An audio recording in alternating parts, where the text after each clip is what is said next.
Hare Krishna, everyone. Welcome to Bhakti Sangha Japa conference call. We are very fortunate to have His Grace Balaram Shakti Prabhu to enlighten us on the topic of Srimad Bhagavatam, 5th canto, 26th chapter, verse 22 and 23. Before I hand over the call to Prabhuji, I request Raj Prabhuji to take over from here and give a brief introduction on Prabhuji. Mataji, can we skip introduction? Okay, Mataji. Because Prabhuji is already there. Okay. Thank Hare you. Krishna, Balaram Shakti Prabhuji, please accept my humble obeisances. All glories to Srila Prabhupada. Thank you so much, Prabhuji, for your valuable association this morning. We are very fortunate to have you on the call. We were missing you in between in one week. You were not able to come. We missed you, Prabhuji, and you are back. I'm so happy. Happy Ekadasi to everyone. I'm handovering the call to you, Prabhuji. Please take over. Hare Krishna. Thank you very much, Mataji.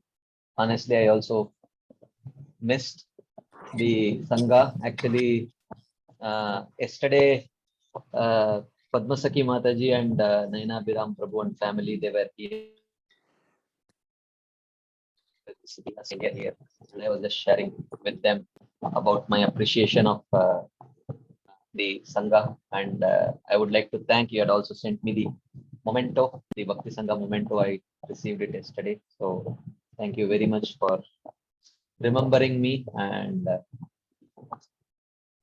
so today we will start. I will just chant.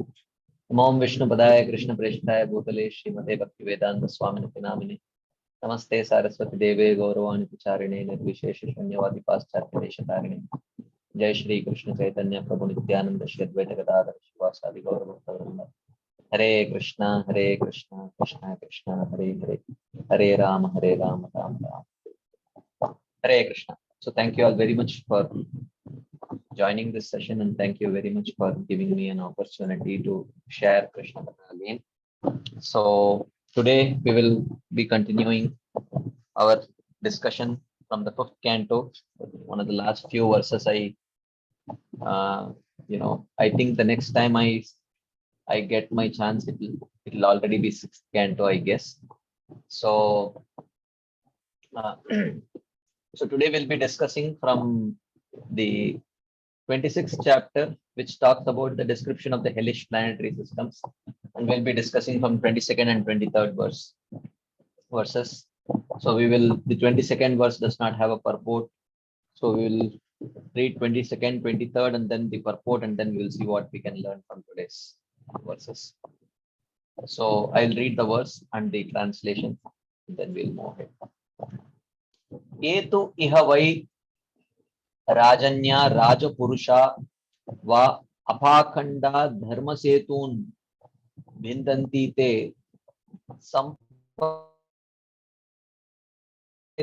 Vaitaranyam Nipatanti Bhinna Maryadas Tasyam Niraya Parika Bhutayam Nadyam Yado Ganair Itastato Bhakshamana Atmana Na Viyujyamanas Cha Asur Ubhyamanaha Swaghena Karmapakam Anusmaranto Vindmutra Puya Shonita Kesha Naka Asti Medo Mamsa Vasa Vahinyam Upatapyante. A person who is born into a responsible family, such as a Kshatriya, a member of royalty, or a government servant, but who neglects to execute his prescribed duties according to religious principles, and who thus becomes degraded, falls down at the time of death into the river of hell known as Vaitarani.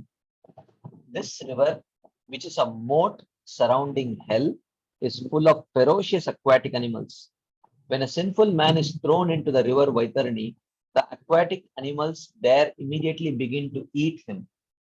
But because of his extremely sinful life, he does not leave his body. He constantly remembers his sinful activities and suffers terribly in that river, which is full of stool, urine, pus, blood, hair, nails, bones, marrow, flesh, and fat. 23rd verse. Yetu ihavai vrishali patayo nashta shaucha achara niyamas tyakta lajjaha pashucharyam charanti te chapi pretya puya vind mutra shleshma mala purnarnave nipatanti tad eva ati bibhitsitam ashnanti. The shameless husbands of low-born Shudra women live exactly like animals, and therefore they have no good behavior, cleanliness, or regulated life. After death, such persons are thrown into the hell called Puyoda, where they are put into an ocean filled with pus, stool, urine, mucus, saliva, and similar things. Shudras who could not improve themselves fall into that ocean and are forced to eat those disgusting things. Purport by Srila Prabhupada. Srila Narottam Das Thakur has sung, Karmakanda, Jnanakanda, Kevala, Vishera, Bhanda, Amrit Baliya Yeva Khai. Nana Yoni Sada Fire, Kadariya Bhakshana Kare, Tara Janma Adha Pate Yai. He says that persons following the paths of Karmakanda and Jnanakanda, fruitive activities and speculative thinking, are missing the opportunities for human birth and gliding down into the cycle of birth and death. Thus, there is always the chance that they may be put into the Puyoda, Naraka, the hell named Puyoda, where one is forced to eat stool, urine, pus, mucus, saliva, and other abominable things. It is significant that this verse is spoken actually about Shudras.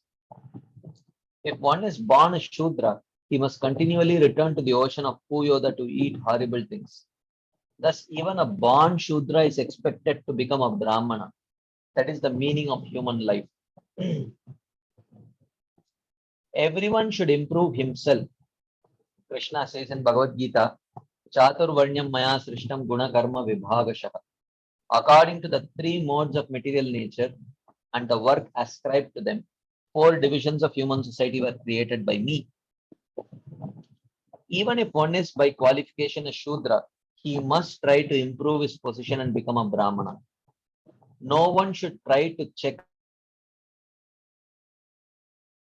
person, no matter what his present position is, from coming to the platform of a Brahmana or a Vaishnava. Actually, one must come to the platform of a Vaishnava. Actually, this is the essential message of Prabhupada in this whole purport. Even though he's speaking about other things, but the basic point that he's mentioning is actually one must come to the platform of being a Vaishnava. So, he says, then he automatically becomes a Brahmana. So when Prabhupada talks about one should raise oneself to the platform of Brahmana, what he actually means is one must raise oneself to the platform of being a Vaishnava. This can be done only if Krishna consciousness movement is spread, for we are trying to elevate everyone to the platform of Vaishnava. As Krishna says in Bhagavad Gita, Sarvadharman Parityajya Mam Ekam Sharanam Braja. Abandon all other duties and simply surrender unto me. So here, Srila Prabhupada writes here in the purport, I'm just marking, one must give up the occupational duties of a Shudra, Kshatriya or Vaishya and adopt the occupational duties of a Vaishnava, which include the activities of a Brahmana. I am going to focus on this one statement. This one statement is what I'm going to essentially focus on in our session today. So I will, of course.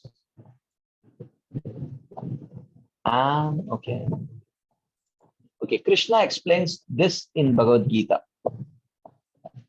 Mamhi partha vyapashritya episyu papayonayah striyo vaishya tata shudras tepiyan paramgatim. O son of Pritha, those who take shelter in me, though they may be of lower birth, women, Vaishyas as well as Shudras, can approach the supreme destination.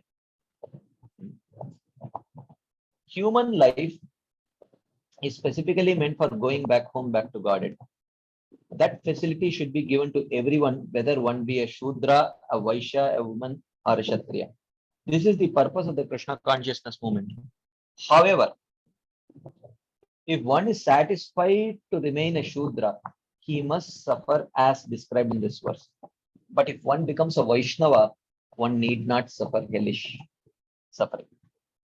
Eva ati vibhitsitam ashnanti. He has to end up eating all these abominable things. So that's what he is indicating here. So today we will discuss on this theme of, as I mentioned, towards the end of the purport, Prabhupada writes, in essence, he says that one must give up the occupational duties of a Shudra, Kshatriya or Vaishya and adopt the occupational duties of a Vaishnava, which include the activities of a Brahmana. So today we will discuss on this theme. It's going to take me time. So just in case if you want to ask any question, I will not be pausing for questions. So if you have any questions, please raise your hands in between. I will unmute you and you can please ask the questions. So just let me. Okay. So let us start. So today we'll be discussing on this theme of understanding the role of Varnashram duties in our practice of bhakti. We'll be primarily discussing from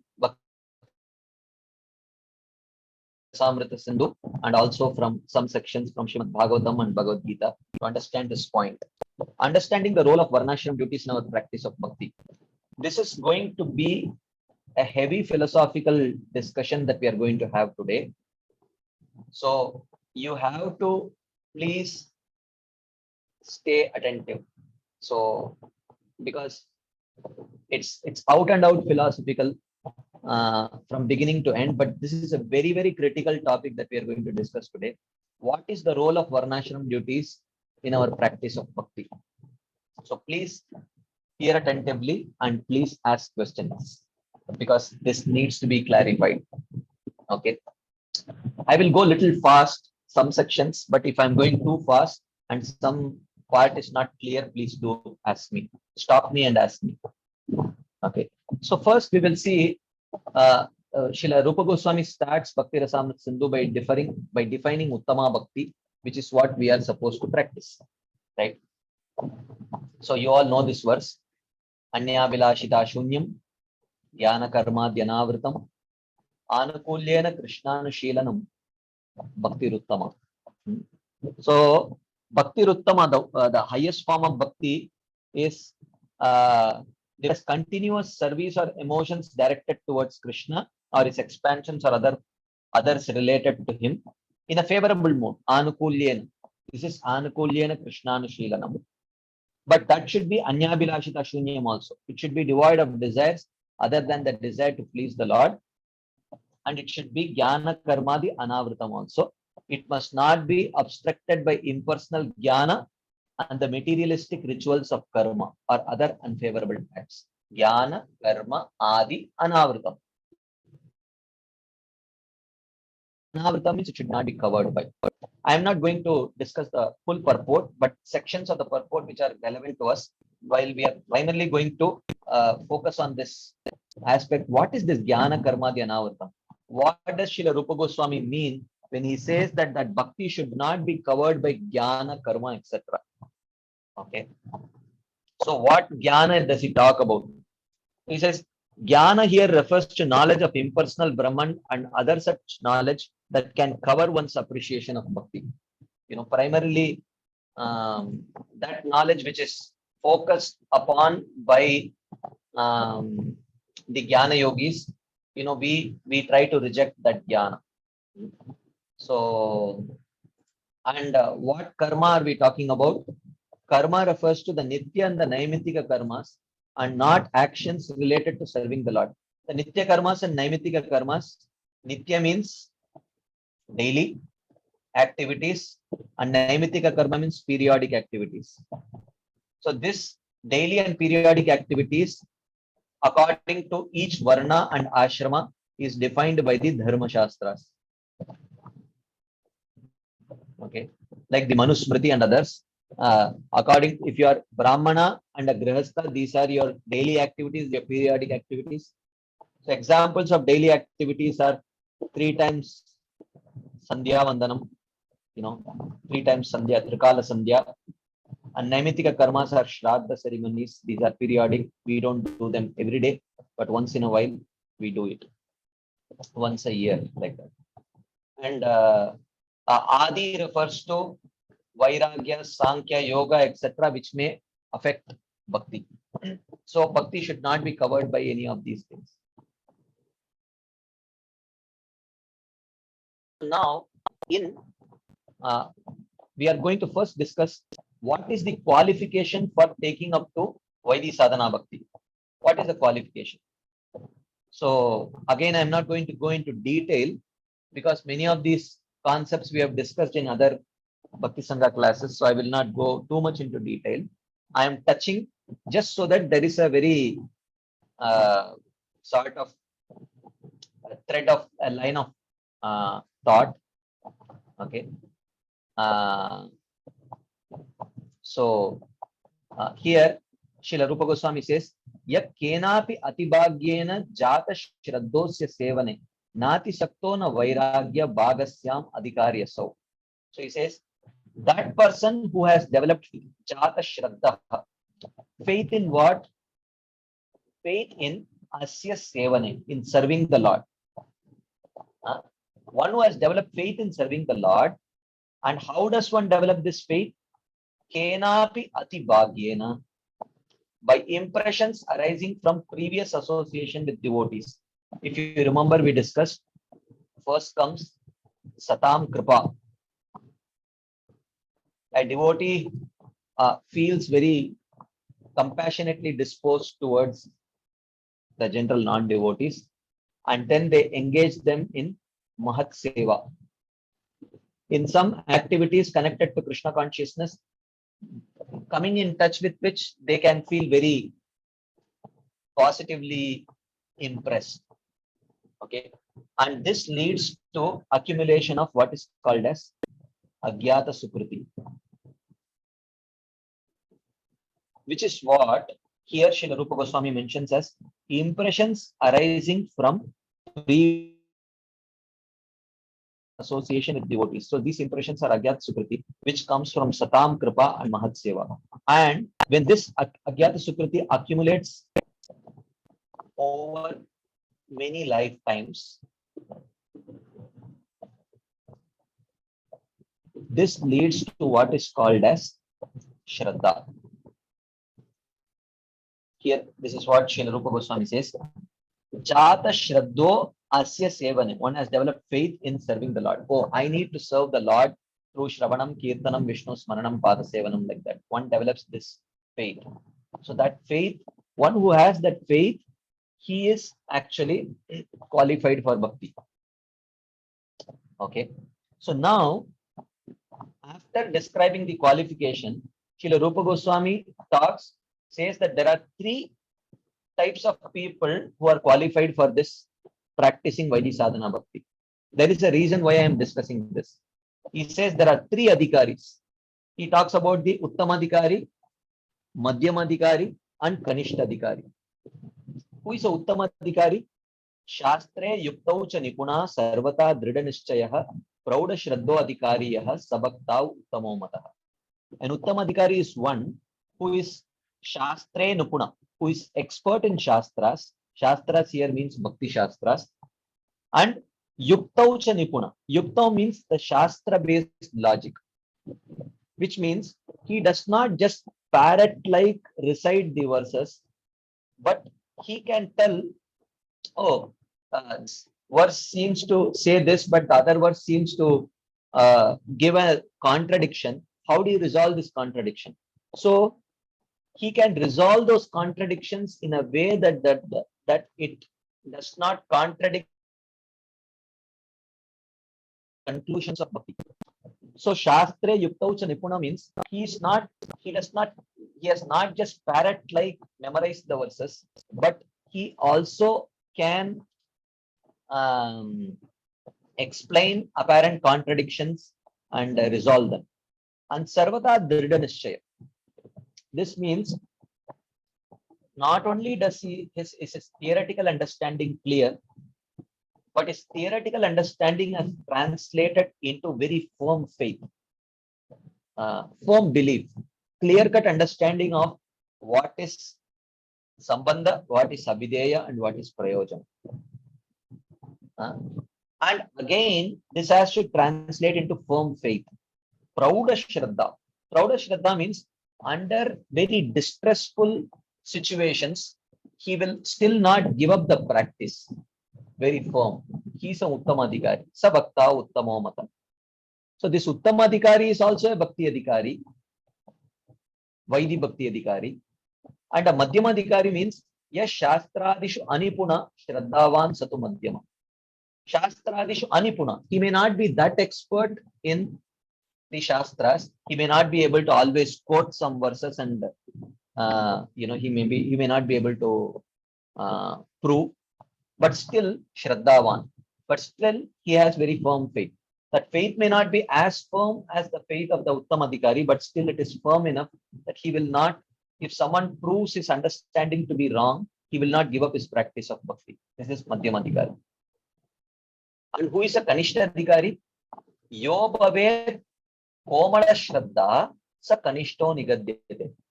Yo bhavet komala shraddha. Komala shraddha means very weak faith. Why he has weak faith? Because of even less of scriptures, the Madhyamadhikari is called a Kanishta Adhikari.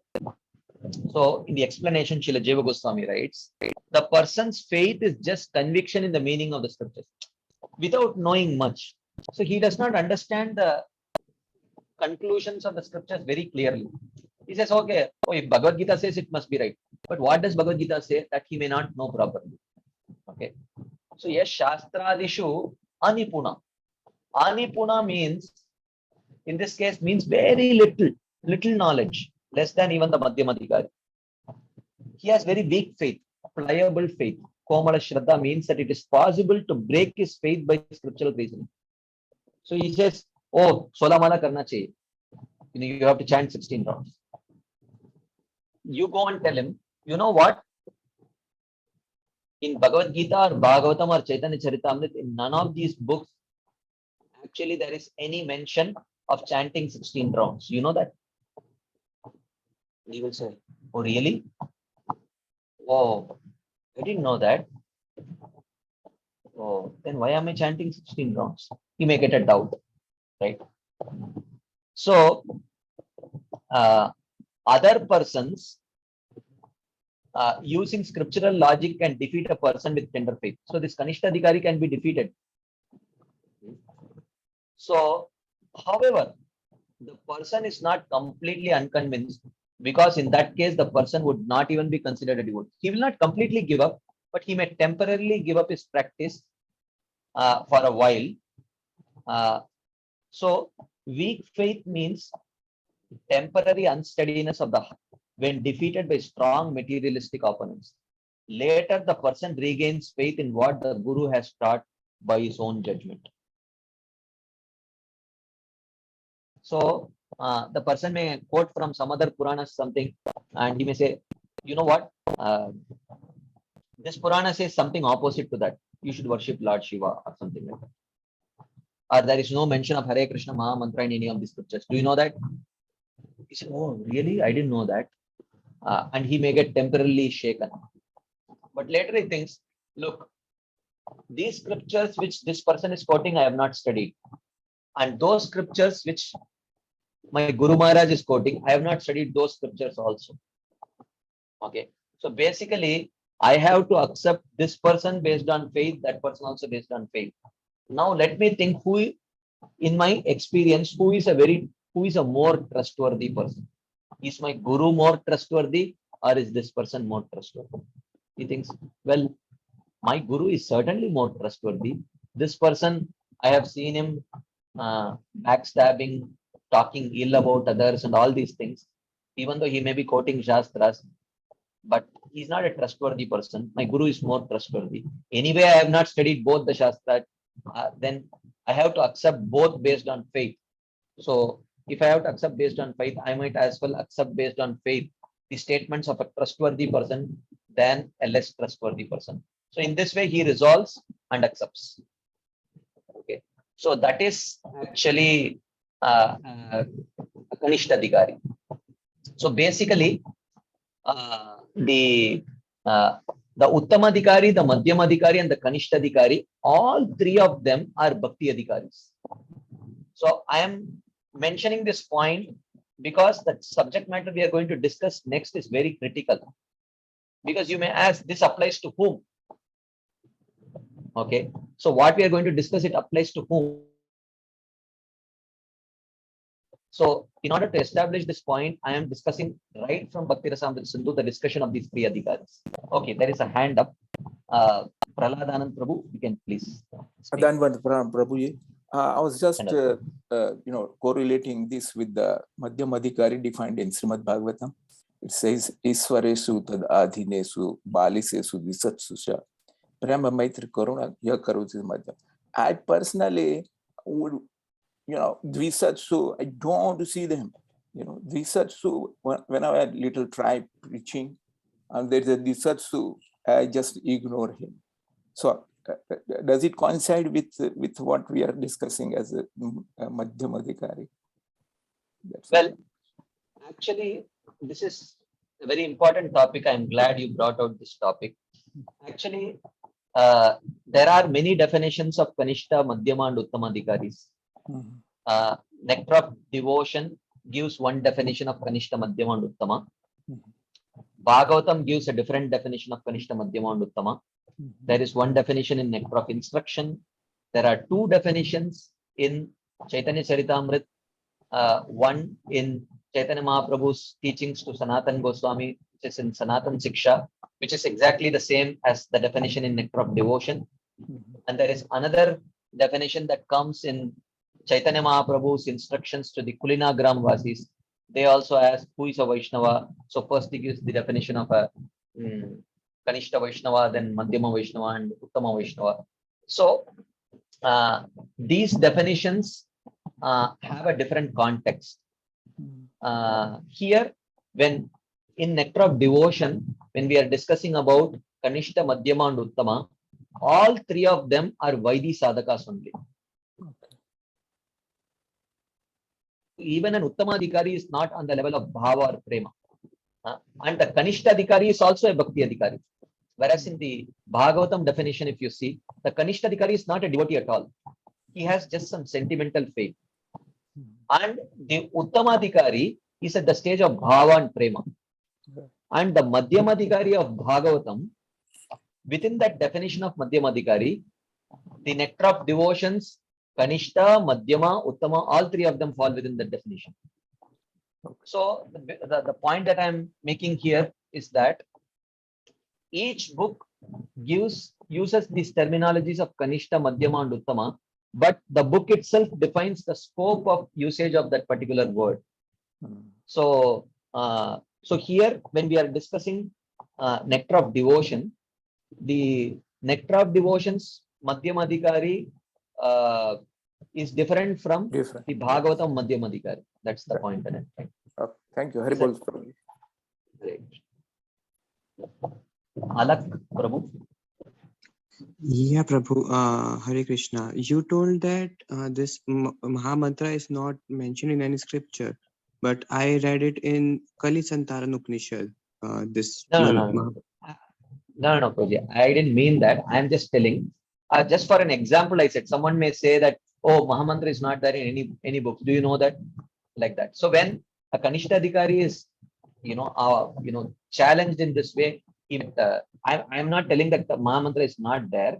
It's there. But when challenged by others, he may get shaken because he has not studied the scriptures in that sense. Okay. Okay. Okay. Anyway, so now here Rupa Goswami has defined Uttamadhikari, Madhyamadhikari, and Kanishtadhikari.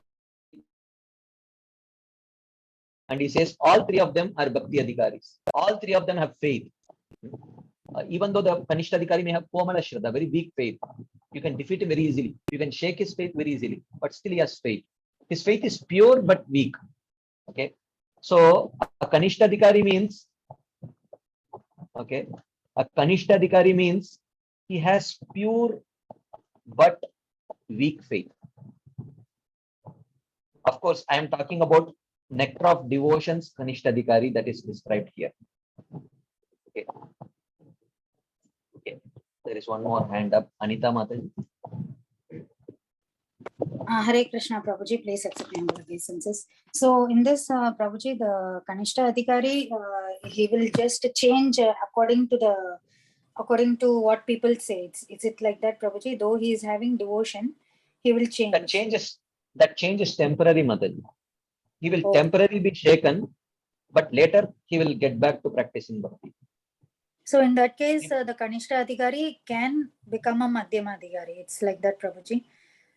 Later, when his faith becomes more steady, when he no longer will even temporarily give up his practice of devotional service, then he becomes a Madhyamadhikari.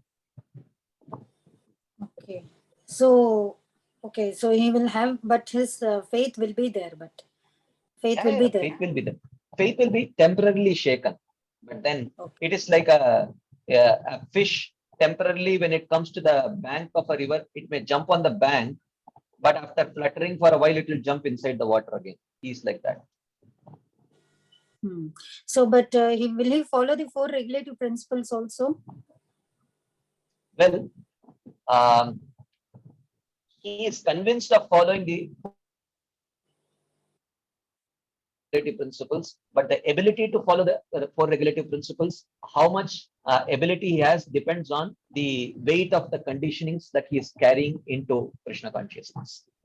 So, he is convinced that the 4 regulative principles need to be followed, but sometimes due to old conditionings, he may sometimes slip back and break one of the principles, but then again he will regain back and come back like that. Okay. So, but the Madhyama Adhikari will not break the principles. Is it so, Prabhuji? Uttam Adhikari is like always the faith is there. Whatever happens, the faith and bhakti will be there. The It's not a question of faith. I think in the previous few classes we discussed there is always a tug of war between one's faith and conditioning. One may have there is this tug of war between faith and conditioning. Okay. So sometimes even a person who has high faith may sometimes have very high conditioning also, and sometimes this conditioning may pull that person and force him to act against his faith. It is possible. So is it possible that the nectar of devotions, Madhyamadhikari, may sometimes fall prey to his conditionings? Yes, definitely it is possible. So if he falls prey to conditioning, does it mean he is not a Madhyamadhikari? Not according to the definition of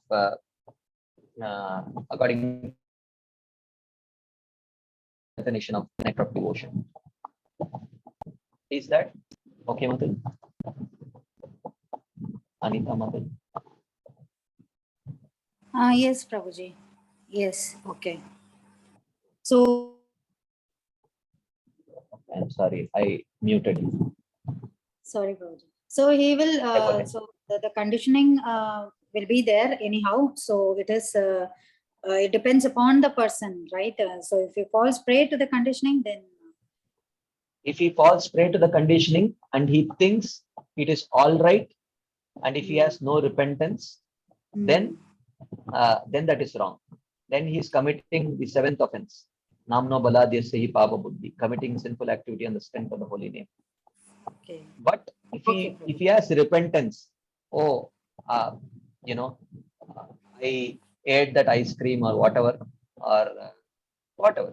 I fell prey to some force of conditioning. I wish I had not done that. If he has that repentance, then it is. Then he comes back, reverts back to following the principles properly, like that. Okay. Thank you, Prabhuji. Yeah, clear now. Okay, so let us continue. Actually, the purpose of this whole discussion was not Kanishta, Madhyama, and Uttama. The real topic starts now. Okay, so now later in Bhakti Rasamrita Sindhu, Srila Rupa Goswami speaks about duties expected of a qualified practitioner of Vaidhi Sadhana Bhakti. Okay, so he's going to talk about what are the duties expected of a Vaidhi Sadhaka, which is all of us. I spoke about, initially I started with discussing the qualification of for taking up to Vaidhi Sadhana Bhakti, and later described these three adhikaris who are all qualified for Vaidhi Sadhana Bhakti, the Uttama, Madhyama and Kanishta. For this reason, because a qualified practitioner means this includes Kanishta,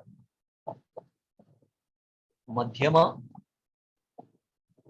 and Uttama. So what we are going to read now from Srila Rupa Goswami, it applies equally to the Kanishtadhikari, the Madhyamadhikari and the Uttamadhikari, all three of them. Okay. Just to make this point, I described the the definition of Kanishtadhikari, Madhyamadhikari and Uttamadhikari. Okay. So now here Srila Jiva Goswami writes, so he is presenting the Purva Paksha argument. Okay, Purva Paksha argument means for those who are not practicing pure devotional service, they may argue like this. So this is the Purva Paksha argument. What is the argument? Okay, they may say that it has been established that bhakti should be without other desires, right? Bhakti should be anyabhilashita shunyam. It has also been shown that all humans, regardless of social position, are qualified for this type of bhakti. All the human beings are qualified for bhakti. Nirmatrasya adhikarita, it says. So, but isn't there a problem? Isn't there a problem? If all people who are qualified for bhakti start neglecting from duties, then isn't it sinful? This is the question.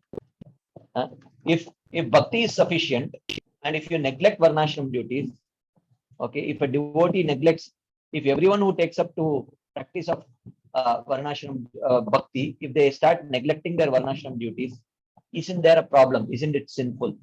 This is the Purva Paksha argument. So, and then he says, if they do not perform their prescribed duties and they simply perform bhakti, then all people will be engaged in sinful activities, right? So, because Bhagavad Gita says, if one need not specifically separately perform any sinful activity, if one does not perform one's varnashram duties, in itself it's sinful. So if a practitioner of bhakti does not perform his varnashram prescribed duties, then isn't he engaged in sinful activities? So that being the case, how can they become pure if they are sinful? How can they refer to devotees? How can devotees become pure if they are neglecting to perform their varnashram duties? Isn't it sinful? Should they perform some kind of atonements, prayaschitta? Okay, let's see. So this is the Purva Paksha argument. They say, oh, devotees, do they neglect their varnashram duties? Okay.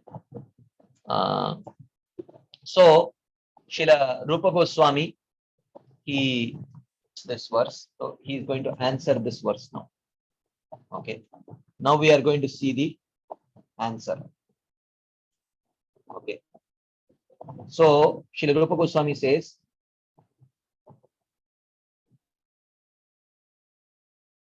Ananushtanato dosho bhaktyangānām prajāyate na karmanām akaranāt esha bhakti adhikarinām nishiddha acharato daivāt prayaschittam tu na uchitam iti Vaishnava shastranām rahasyam tadvidam matam. This is a very important two verses that speaks here.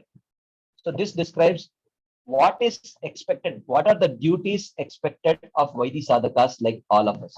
What is our duty? What we should do, what we should not do.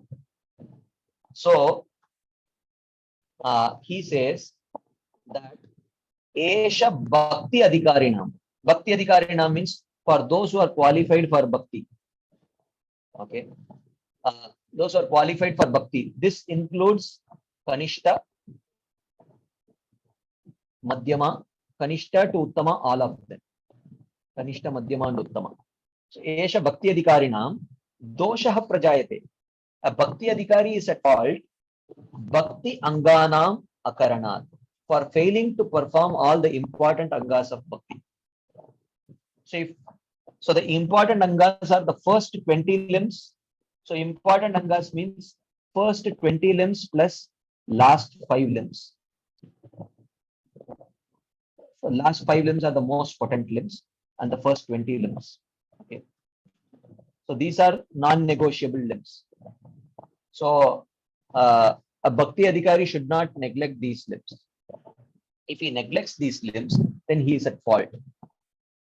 Na karmanam akaranat, but he is not at fault for failing to perform the duties of Varna and Ashrama. Okay, this is the point that he is making here. Okay, Daivat, if by chance, Nishiddha Acharato commits some sin, like if by chance means if due to past bad habits or if due to some offensive attitude, if one happens to commit some sin, Srila Rupa Goswami says, Prayaschittam tu na uchitam. There is no atonement prescribed for him. No atonement means no karmakandiya prayaschitra, like what the the astrologers and others may suggest. Oh, you are suffering due to your karma, so you do some kala sarpa dosha or whatever, those kind of remedies, or you have to appease Surya Dev or Chandra, like that. Those kind of atonements are not recommended for devotees. Okay, iti matam. This is the opinion of Vaishnava Shastranam Rahasyam Tadvidam. This is the opinion of those who know the secret of Vaishnava scriptures. Okay, those who know the secret of Vaishnava scriptures, this is their conclusion, that there is no atonement prescribed for them. No atonement means no karmakandi atonement. Not that they don't feel regretful. Any sincere devotee, when he commits a forbidden activity, he certainly feels very regretful and remorseful. There is no doubt about it. But the karmakandiya atonements, for this sin, this atonement you have to perform, those kind of atonements are not meant for devotees. Okay, devotees means who? Kanishtadhikari, Madhyamadhikari, and Uttamadhikari, all three of them. Okay, so he clarifies here that it is a fault if those qualified for bhakti fail to perform the required angas of bhakti, such as observance of Ekadashi or Janmashtami. Okay, today's Nirjala Ekadashi for those in the United States, for those in India, it's tomorrow. So this is an essential limb. This is not a negotiable limb. So if a devotee fails to perform these essential limbs, he is at fault. It is not a fault if they do not perform Varnashrama activities. Okay. So the topic that we are discussing is, what is the role of Varnashram duties for a practitioner of bhakti? That's what we are discussing. So this subject matter is directly covered by Srila Rupa Goswami in Bhakti Rasamrita Sindhu. If they commit forbidden acts because of influence of previous Vaishnava aparad, atonement is not required, since these pure devotees do not have a natural tendency for sinful actions. Okay, these pure devotees means here Srila Rupa Goswami is talking about those who have pure faith. Okay, those who have pure faith. This includes Kanishtadhikari, Madhyamadhikari, and Uttamadhikari. Okay, because this topic is discussed in the section of Vaidhi Sadhana, which includes Kanishtadhikari, Madhyamadhikari, and Uttamadhikari, all three of them. Okay, so bhakti alone acts as atonement. So if by chance one, due to influence of previous Vaishnava aparadha or due to influence of previous bad habits, one slips and breaks commits a sinful activity, let's say, so then he has to more sincerely practice bhakti with repentance. That's all. There is no need for performing this karma kandi atonements and all that. This is the conclusion of the Vaishnava scriptures. There is no fault if a person does not all the 64 angas of bhakti. The essential angas are the first 20 and the last 5.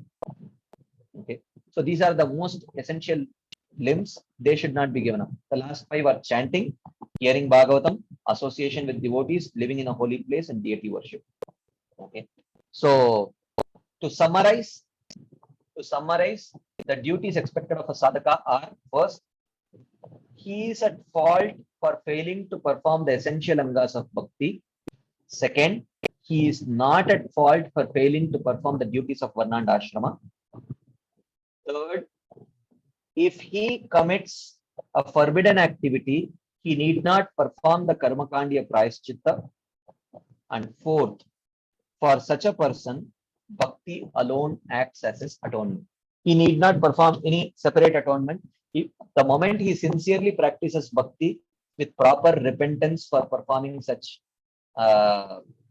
activities, he is excused. Okay, there is a question in the chat box. Can you kindly share the first 20 angas?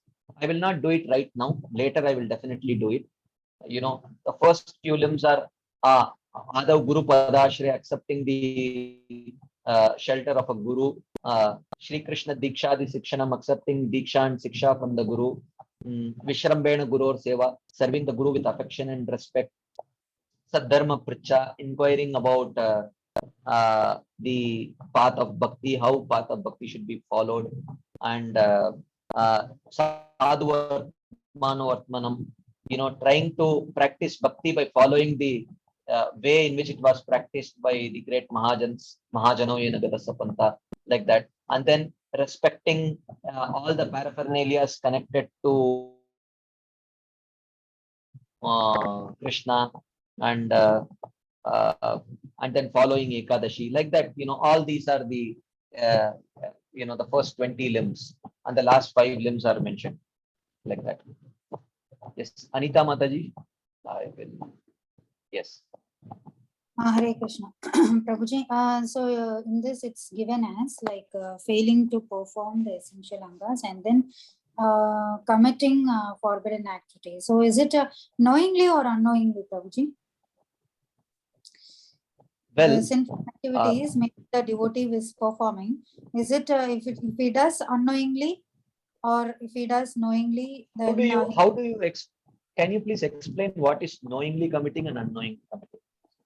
Like before you were saying it's okay, so we can eat today outside, like that. And again he comes to the bhakti path, okay, like that. I didn't mean it that way, Mataji. I will clarify. Sometimes a person wants to practice nicely, but his past vasanas are very strong. His past conditionings are very strong.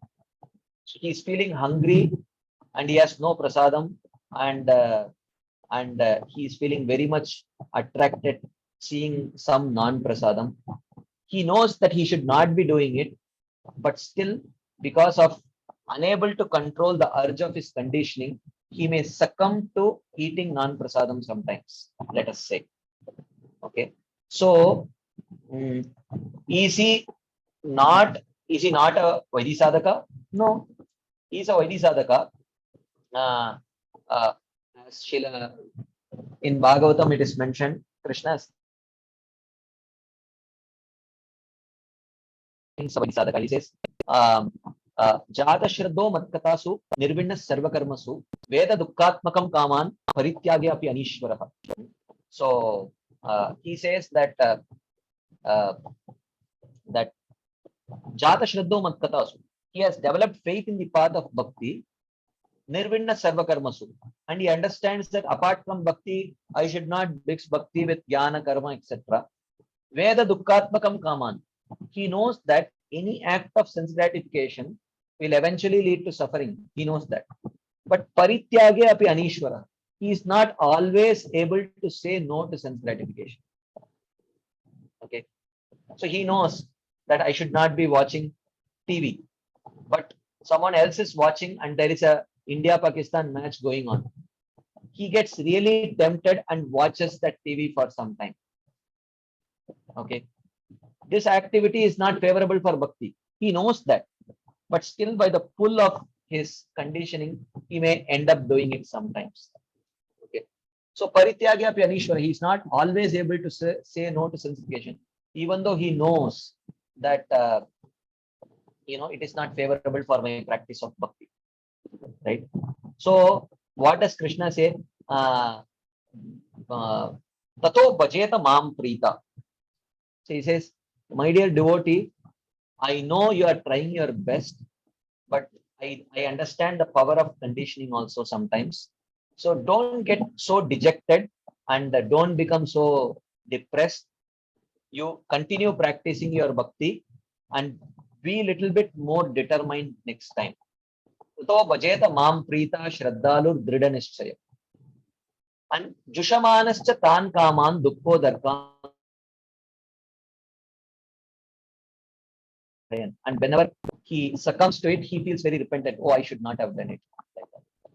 Okay. Anyway, Prahlad Anand Prabhu. Prabhuji, Dandavat. I was just correlating this with Srimad Bhagavatam's 6th canto slok. Kechit kevalya bhaktya vasudev parayana agham dhunvanti kastena singharam vibhaskar. So these 20 angas, do they mean kevalya bhaktya? Will it? All 64 limbs are Kevala Bhakti only.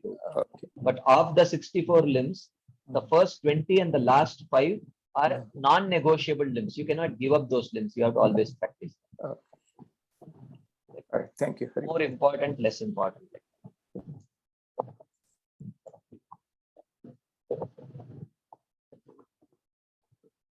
Okay, another question here. But still, again, we tend to perform some sense gratification. Sense gratification will not fully stop. I mean, sense gratification will continue. We will succumb to it till anartha nivritti is complete. So definitely till then we may once in a while succumb and then repent for it. So see, it should not okay, I mean, we have to understand that we are not always able to do things which we know is right, and we are not able to always avoid that which we know is wrong. Sometimes the force of conditioning is very strong. So, so does this person belong to Kanishta, Madhyama, or Uttama? Certainly not Uttama.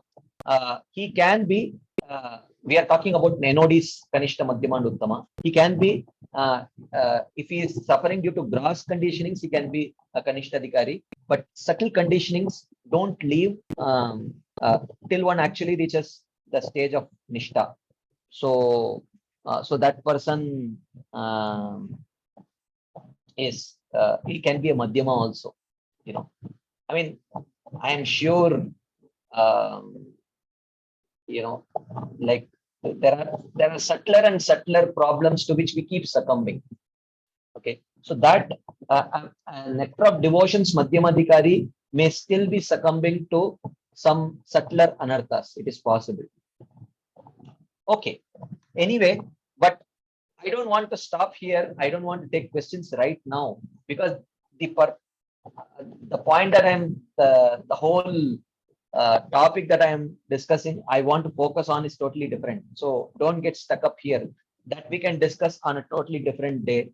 We are primarily focusing on the topic of what the relevance of Varnashram Dharma, Varnashram practice in for a practicing devotee. That's the topic that we are discussing. Let us stick to that.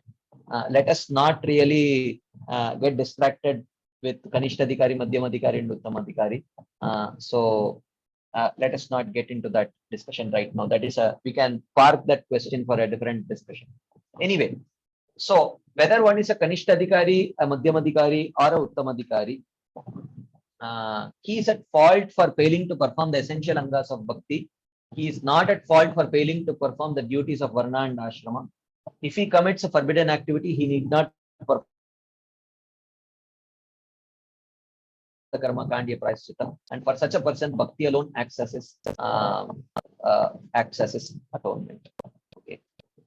So now, let us try to understand what does it mean to not perform varnashram duties. Okay. Does it mean a devotee is irresponsible or ungrateful? What does it mean to not perform varnashrama duties? That we have to understand. Okay. So did Arjuna really follow the instruction of Sarvadharman Parityajya? If you remember, towards the end of Bhagavad Gita, Krishna's instruction to Arjuna was Sarvadharman Parityajya Mamekam Sharanam Vraja. Aham tvam sarva papebhyo mokshayishyami ma shachah. He said, give up all dharma, including varnashrama dharma, and surrender unto me, and I will take care of you. After hearing Bhagavad Gita, Arjuna, if you see, continued to fight on the battlefield of Kurukshetra, which means he apparently did not give up his varna dharma. So the varna dharma of a Kshatriya is to fight on the battlefield. Okay. And he did not, and he continued to take care of his family members also after the battlefield of Kurukshetra. Right? He did not give up his family members, which means he was taking care of his grihastha dharma also, which means ashrama dharma. Okay. But Krishna did instruct him, Sarvadharman Parityajya Mam Ekam Sharanam Vraja. Give up all dharma and just surrender unto me. Now my question to you is, did Arjuna follow this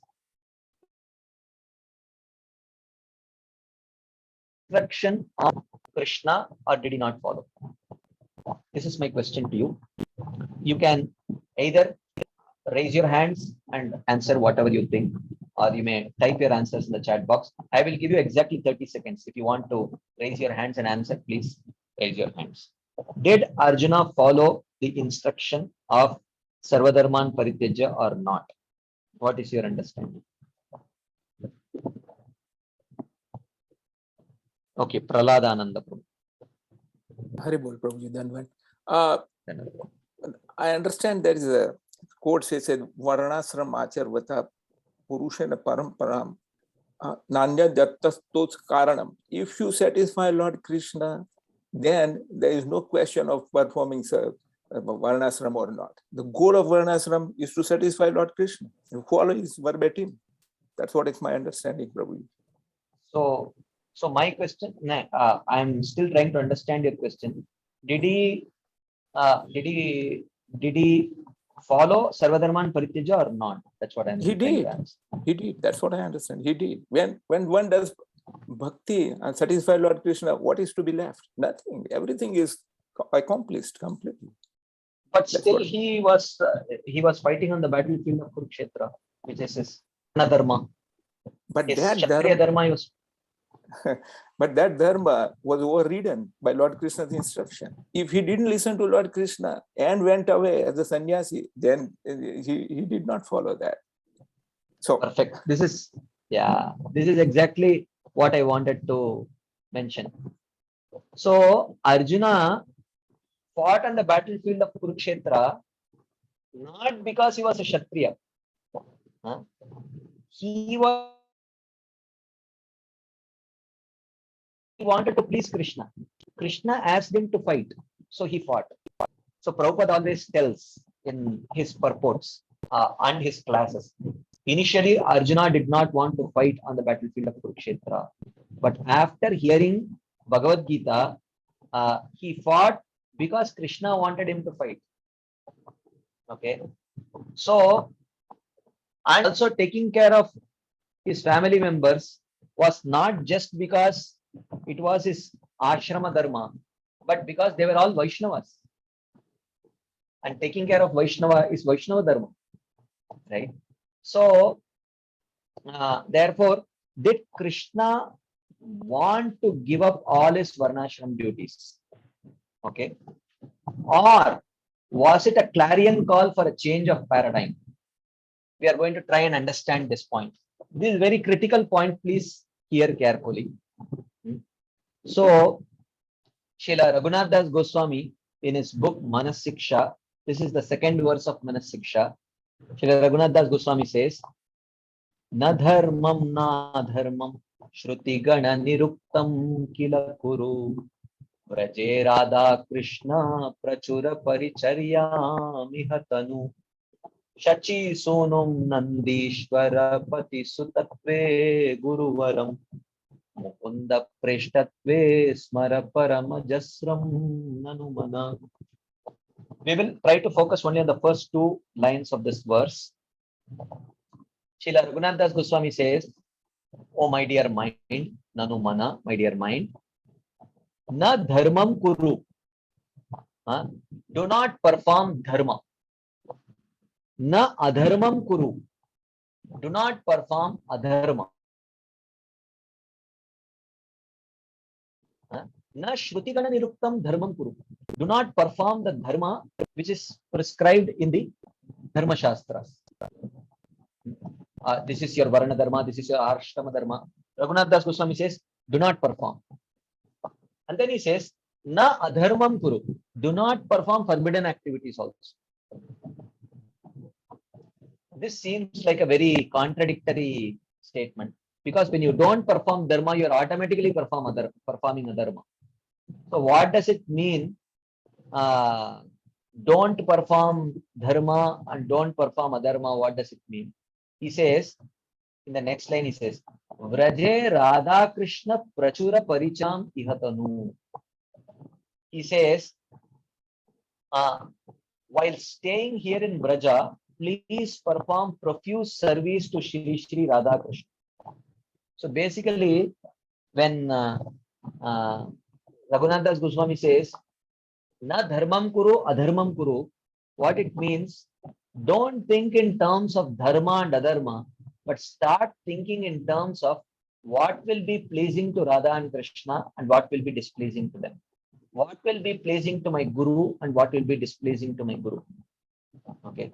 So basically, he is asking, he is not recommending that we give up Varnashram or practice Varnashram. He is thinking, don't think in terms of dharma, adharma. Start thinking in terms of what is anukul for my bhakti and what is pratikul for my bhakti. What is favorable for bhakti, what is unfavorable for bhakti. That is what he is recommending here. So there are three kinds of personalities. There may be more, but for simplicity purpose, I'm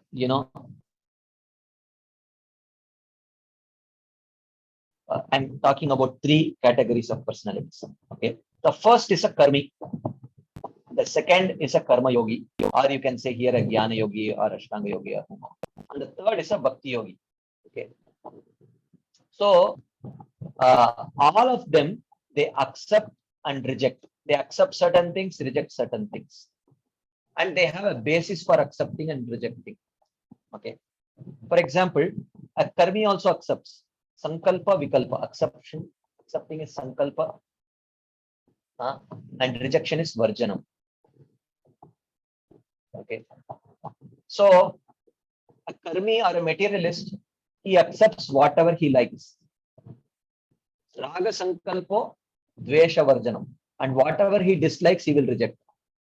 And what is the pramana? His own experience. Self means his experience. Based on his experience, past experiences, if he likes something, he will accept it. If he does not like, he will reject it. Now, a karma yogi, what he will accept, whatever the shastras say, the dharma shastras say, as, oh, this is dharma for you. This is dharma according to your varna and ashrama. He will accept it. Oh, this is adharma according to your varna and ashrama. He will reject it. And what is the pramana? The proof, the Dharma Shastras, which talk about according to one's varna and ashrama, what should be accepted, what should not be accepted. Whereas a bhakti yogi, he will accept whatever is anukul for his bhakti. Anukulyasya sankalpo, pratikulyasya varjanam. Okay. Oh, this is anukul, he will accept. This is unfavorable, he will reject. Okay. And what is the basis? The Bhakti Shastras, Bhagavatam, Bhakti Rasamrita Sindhu. Based on these Shastras, he will accept and reject. So therefore, if you see,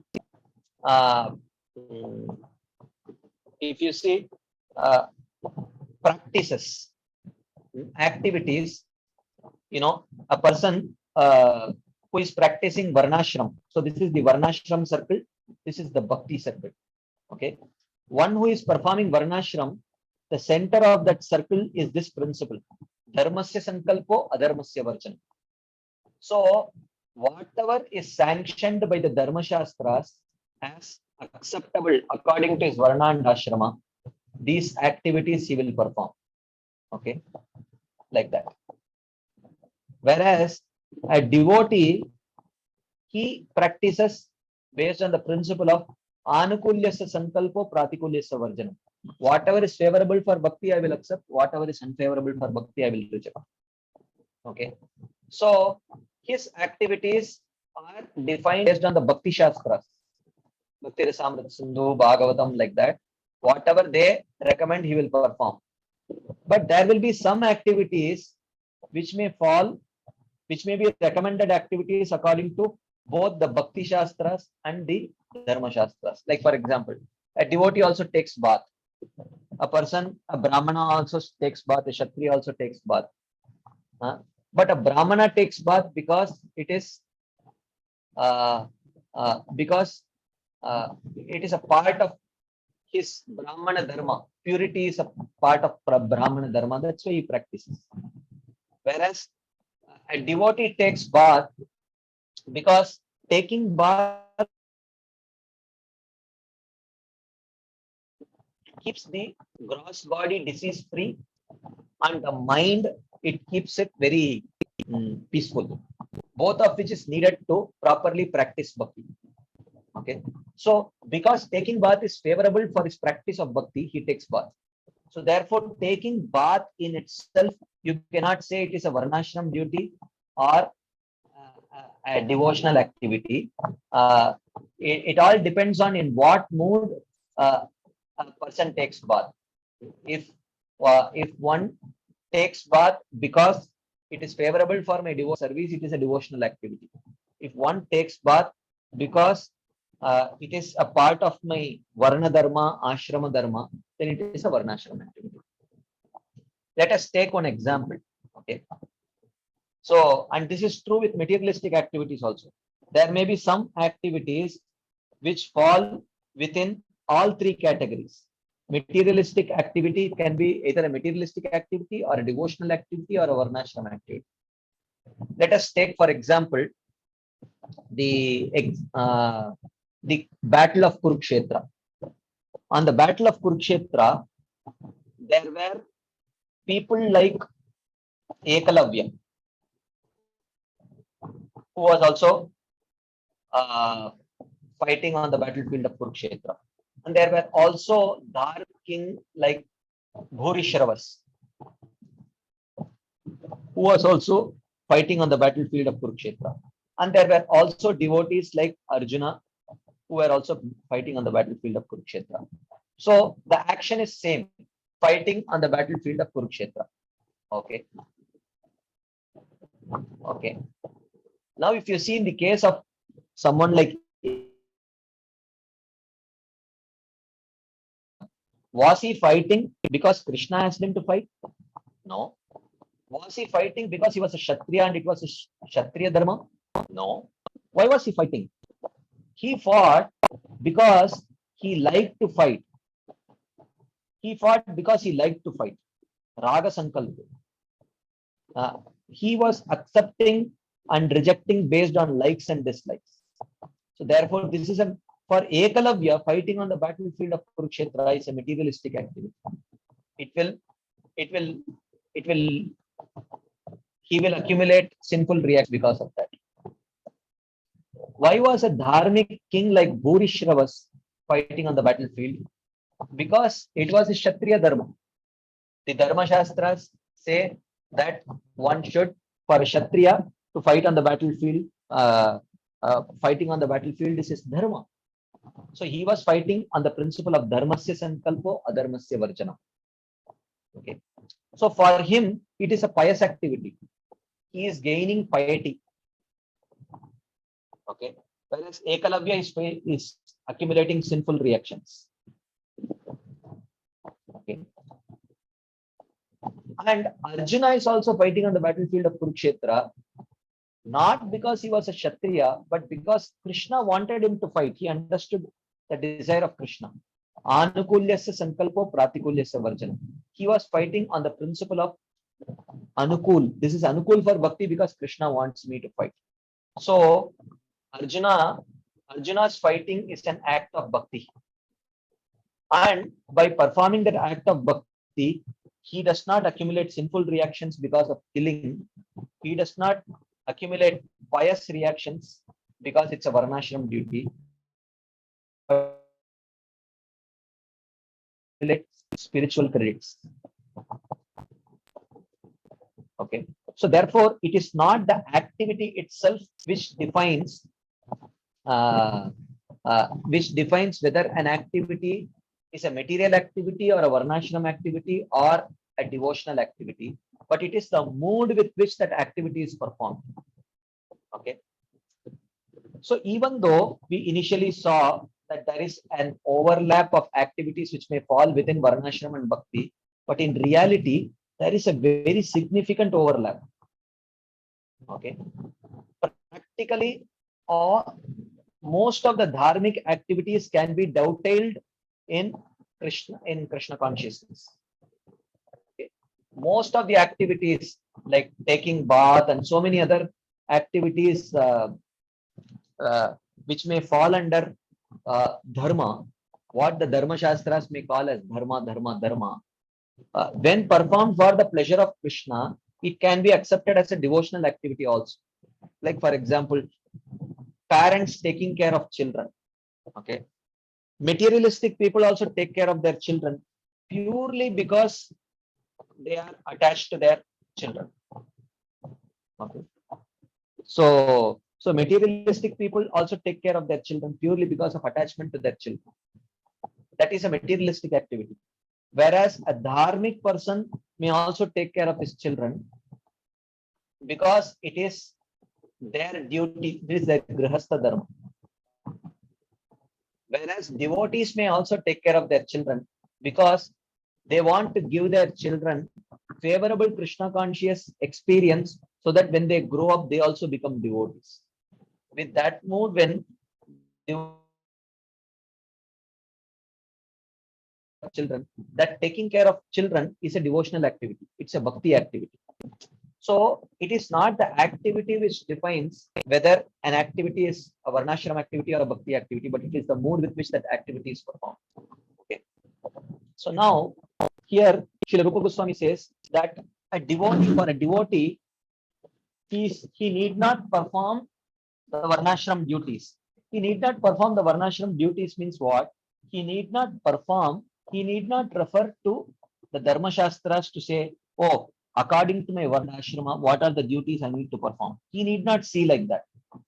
But he has to practice all the limbs of devotional service, including the non-primary limbs. Shravanam, Kirtanam, Smaranam, Padasevanam, those are primary limbs. But anything that supports Shravanam, Kirtanam, those are all secondary limbs. If you don't take care of your family properly, then they will create a lot of problems, which will be an obstacle towards your practicing Shravanam, Kirtanam nicely. So therefore, in that case, if one takes care of the family nicely so that one can nicely focus on their practice of devotional service, then that taking care of family is devotional activity. That is the point. Okay. So now, when Rupa Goswami says that a devotee is not at fault for not practicing the varnashram duties, we have to understand what is the basis of varnashram system. The basis of varnashram system, Atapumbir Dvijashreshta Varnashrama Vivagashtam Swanushtitasya Dharmasya Samsiddhir Haritoshanam. Ultimately, the purpose of the whole Varnashram system is Haritoshanam.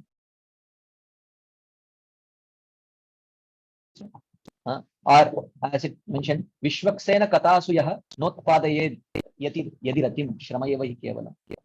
So the purpose of Varnashram is to produce, the Varnashram system in total is to produce attraction to Vishnu. That is the purpose of Varnashram system.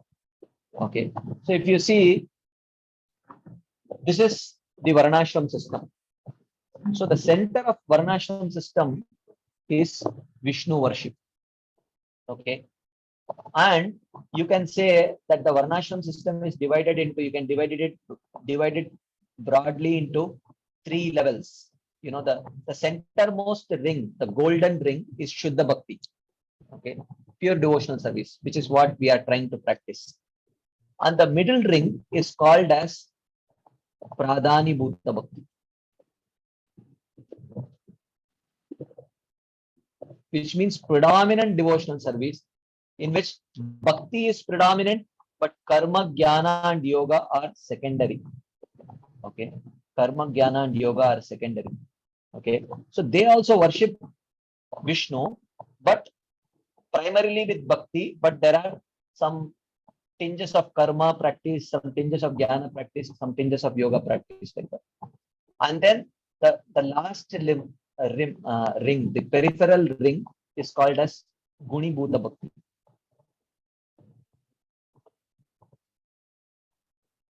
Okay, this is Karma Yoga, Jnana Yoga, Ashtanga Yoga, which also has some element of bhakti. They also worship Vishnu, but predominantly they practice the limbs of Karma, Jnana, and Yoga. Okay, so now if you see, the whole thing is Varnashram system. The whole thing is, okay, they all are practicing Varnashram because Varnashram means Vishnu worship. Okay, but do they all practice? Do the Shastras recommend that everyone within the Varnashram system perform Varnashram duties as prescribed in the Dharma Shastras? Do all of them perform Varnashram duties? Okay, does a Karma Yogi perform Varnashram duty? Does a Jnana Yogi perform Varnashram duty? Does an Ashtanga Yogi perform Varnashram duty? Does a Jnana Mishra Bhakta, Yoga Mishra Bhakta, Karma Mishra Bhakta, do they perform Varnashram duties? Does a Shuddha Bhakta perform Varnashram duties? What do the Shastras say? We have to understand. Okay. What about the Jnana Yogi? So now what we are going to see about Jnana Yogi is applicable to the Jnana Mishra Bhakta also. Okay. So the Jnana Yogi and the Jnana Mishra Bhakta, the Bhagavad Gita says in the 3rd chapter, Yastu Atmaratireva Syad Atmatriptascha Manava Atmanyeva hi santushtas tasya karyam na vidyate.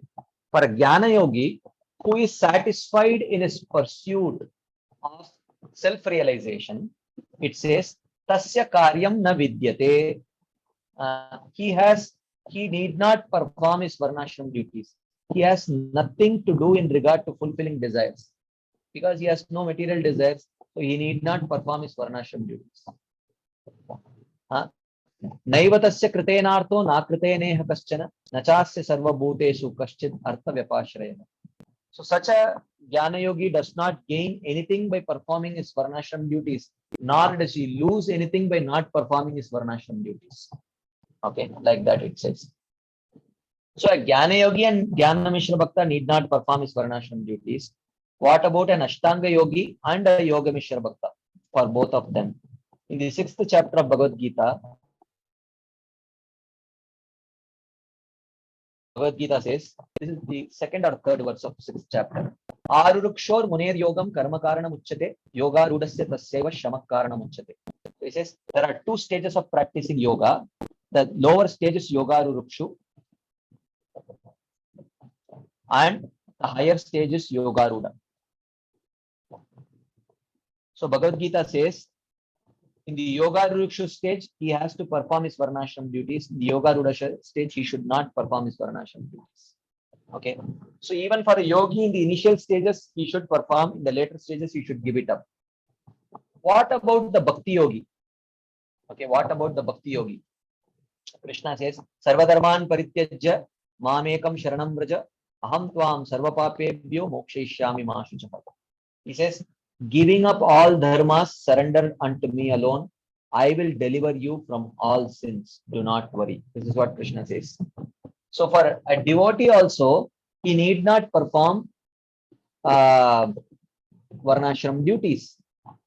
Okay. So if you see this Varnashram system, the Karma Yogi has to perform, the Karma Mishra Bhakta has to perform, Jnana Yogi need not perform, the Jnana Mishra Bhakta need not perform, the Ashtanga Yogi need not perform, the Yoga Mishra Bhakta need not perform, and the Shuddha Bhakta also, according to the Shastras, they need not perform the Varnashram duties. So only two of these 7 categories, the Karma Yogi and the Karma Mishra Bhaktas, according to the instructions of the Shastras, are expected to perform their duties according to their Varna and Ashrama as guided by the Dharma Shastras. Okay. So now one may say, so before talking about whether we should perform our Varnashram duties or not, the first thing that is important is to understand what is the role of Varnashram prescribed duties. Why one should perform Varnashram duties? So whether to perform or not, before asking that question, the first question that needs to be answered is why we should perform.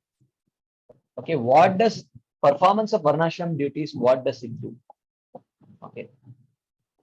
So he says, Srila Baldev Devabhushan in his commentary, he says, the Lord explains that this renunciation of fighting does not lead to liberation, Swarga or fame.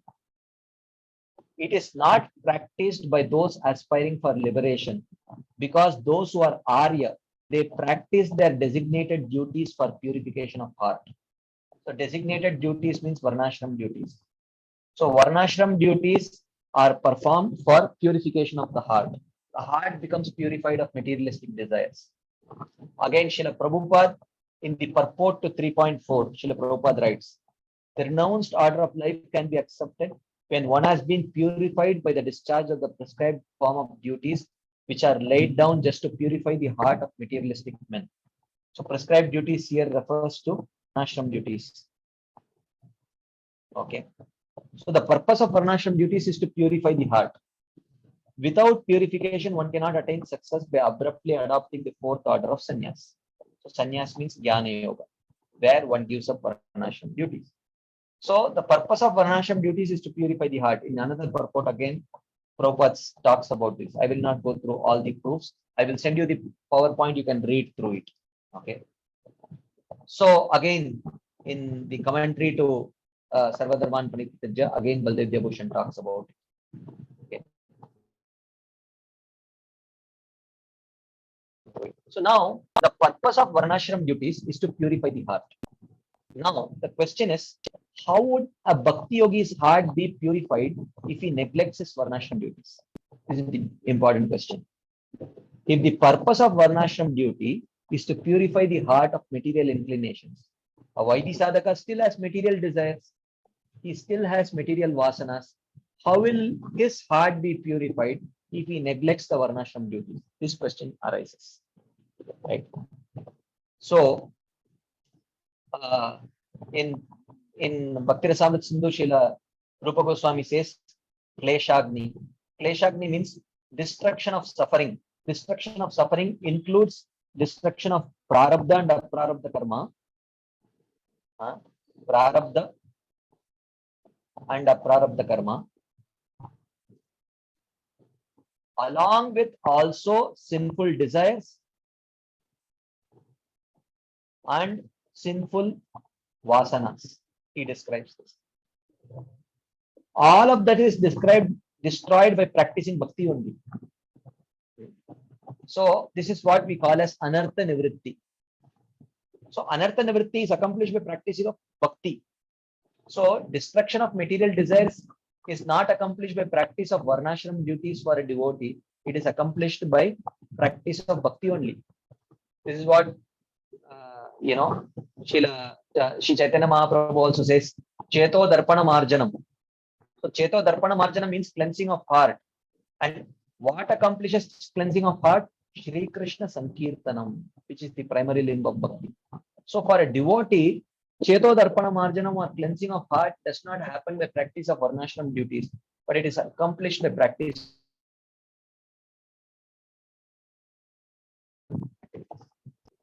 And again, many other verses, Krishna says, Shipram bhavati dharmatma shashvat shantim nigacchati kaunteya pratijanihi name bhakta pranashati. My dear Arjuna, you understand that my devotee, by practice of bhakti, Shipram bhavati dharmatma, very soon he becomes a dharmatma, righteous person. And all his contamination is destroyed by practice of bhakti, Krishna says. So for a bhakti yogi, his destruction of sinful desires is not accomplished by varnashram, but it is accomplished by bhakti only. So therefore, a bhakti yogi need not perform the varnashram duties for purifying his heart. Bhakti itself is capable of purifying his heart. Okay. So to summarize, okay,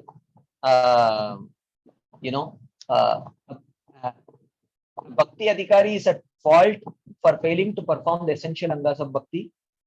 He is not at fault for failing to perform the duties of varna and ashrama. If he commits a forbidden activity, he need not perform the karmakandi of prayaschitta. And for such a person, bhakti alone acts as his atonement. This is what Srila Rupa Goswami says. So now, in the next section, he gives from proofs for the duties expected of a qualified practitioner. So I don't have time to go over this whole proofs. I think maybe some other time when we get an opportunity, I will go over the proofs and explain. But this is just for you to give. This is all not the proofs that I am giving. This is all the proofs that Srila Rupa Goswami gives in Bhakti Rasamrita Sindhu. The point that for a practicing sadhaka, he should not give up his devotional duties, but he is not obliged to perform his varnashram duties. And if by chance, if he commits a sinful activity, he need not go to an astrologer and find out, oh, how do I do my prayaschitta and all that. Just by practicing bhakti sincerely, all the sinful reactions are destroyed. For that, he gives so many proofs. We will discuss these proofs some other day, but just this is, I will show the proof to you just to give you some confidence. These are the verses quoted by from Bhagavatam and Bhagavad Gita quoted by Srila Rupa Goswami. Sve Sve Adhikare Yanishta is one of the verses he quotes, and then he explains that. Then another verse he quotes from the 11th canto. Supada Moolam Bhajata Priyasya Tektanya Bhavasya Hari Pareshah Vikarma Yachot Patitam Katanchit Dunoti Sarvam Pradisannivishta. If he performs some vikarma just by practice of bhakti, all that sinful vasanas are destroyed, he says.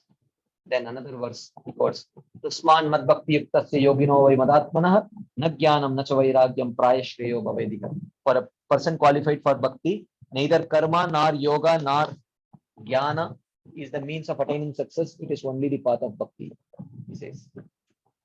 And then he says, Tavat karmani kurbita na nirvidyata yavatta matkata shravanadavva shraddha yavanna jayate. He says, one should continue to practice one's varnashram duties only till one develops faith in bhakti. The moment one develops faith in bhakti, then he is not obliged to perform his varnashram duties, but he should perform the duties of devotional service. And then again, another famous verse, Tyaktva Swadharmam Charanam Bhujam Harer, also he quotes this verse. Then another verse from the 11th canto again, Uddhava Gita, he quotes Agnya Dharman Santyajya Yas Sarvan Mam Bhajet Satu Sattama, where Krishna himself tells Uddhava that one who gives up all these kinds of other dharma, including Varnashram dharma, and worships me purely, he is the best of all, he says. And again, another verse, Devarshi Bhutaptaranam Pitranam Nakin Karo Nayam Pranisharat. So many verses, I will not go into the details. And he quotes Sarvadharman Parityaja also, and he gives a very elaborate elaborate explanation of Sarvadharman Parityajya, where he very clearly describes that for a devotee, he should not feel obliged to practice the duties of Varna and Ashrama like that. Again, I don't have time to go over these purport, but I will send you the PowerPoint. You can go over the purports very clear. So I will just read one slide from this. The word pari in Parityajya should be understood to mean that the rejection should be complete. Complete means one should never ask this question, do the Dharma Shastras recommend that this is according to my Varna and Ashrama, I should perform this? These kind of questions should not be asked by a devotee. They should consult only the Bhakti Shastras. Okay.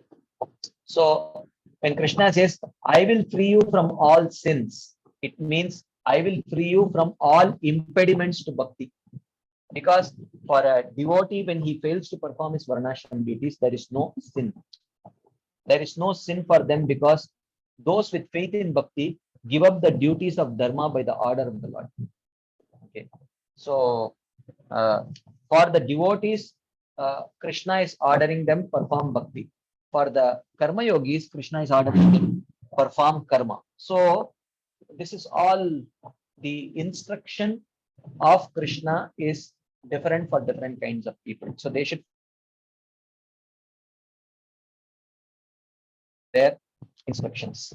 And later, after describing the 64 limbs of devotional service, after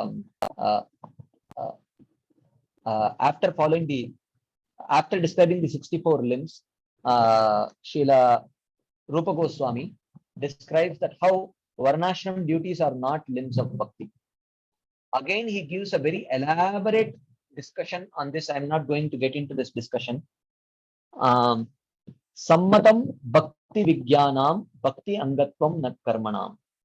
So he says the consensus of those knowledgeable of Bhakti is that karma or Varnashrama duties is not an anga of Bhakti. It is not an anga of Bhakti means one is not obliged to follow. Okay.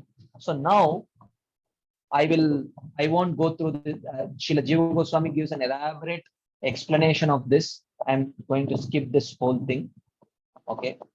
So now let's come to the last part. This I wanted to touch. Okay.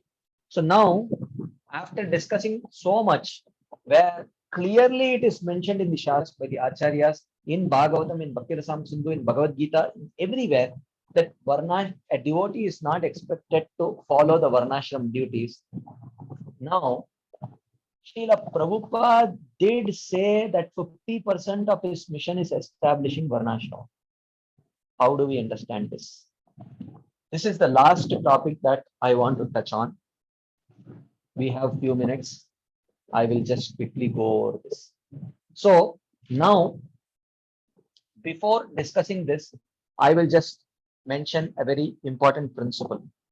Whatever Prabhupada may have meant when he said 50% of my mission is to establish Varnashram, we should understand that he must have, whatever he meant must not have contradicted the teachings of Bhagavatam and the explanation of our Acharyas. This much faith we should have on Prabhupada's words. Prabhupada would never contradict the teachings of the Acharyas, and Prabhupada would never contradict the teachings of Srimad Bhagavatam and Bhagavad Gita. So we have to understand Srila Prabhupada's words in light of the conclusions of the Shastras and the Acharyas, and not contradicting the conclusions of the Shastras and the Acharyas. So there are multiple ways in which Prabhupada's words can be understood without having to contradict the conclusions of the Shastras and the Acharyas. Okay. So let us see a few ways. There could be 100 other ways, but I will just share 4 ways which are not contradicting to to the conclusions of the Shastras, Bhakti Shastras and the Acharyas. Okay. First option. Okay. So establishing Varnashram institution as a stepping stone for the outsiders to take up the Shuddha Bhakti. So when Prabhupada said we want to establish Varnashram, what Prabhupada could have meant is to establish the Varnashram institution as a stepping stone for the outsiders to take up the Shuddha Bhakti. So now you may ask, how do you know Prabhupada meant this? So let us hear from Srila Prabhupada's morning walk. This happened in 1976, Mayapur, February 9, 1976 in Mayapur. Okay.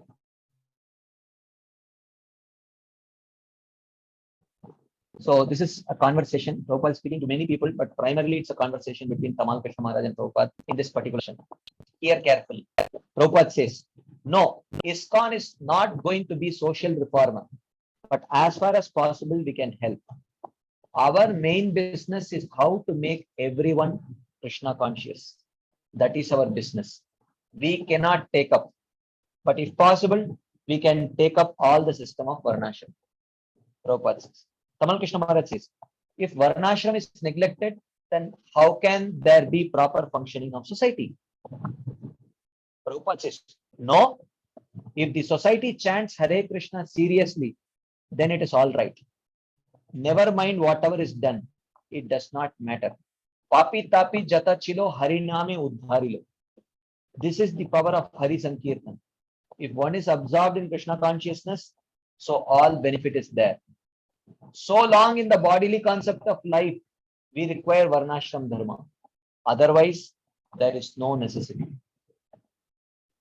So Prabhupada says, so long we are in bodily concept of life, we require Varnashram Dharma. Otherwise, there is no necessity. Now you may say, okay, so we sadhakas are still in bodily concept of life, right? Then do we need Varnashram?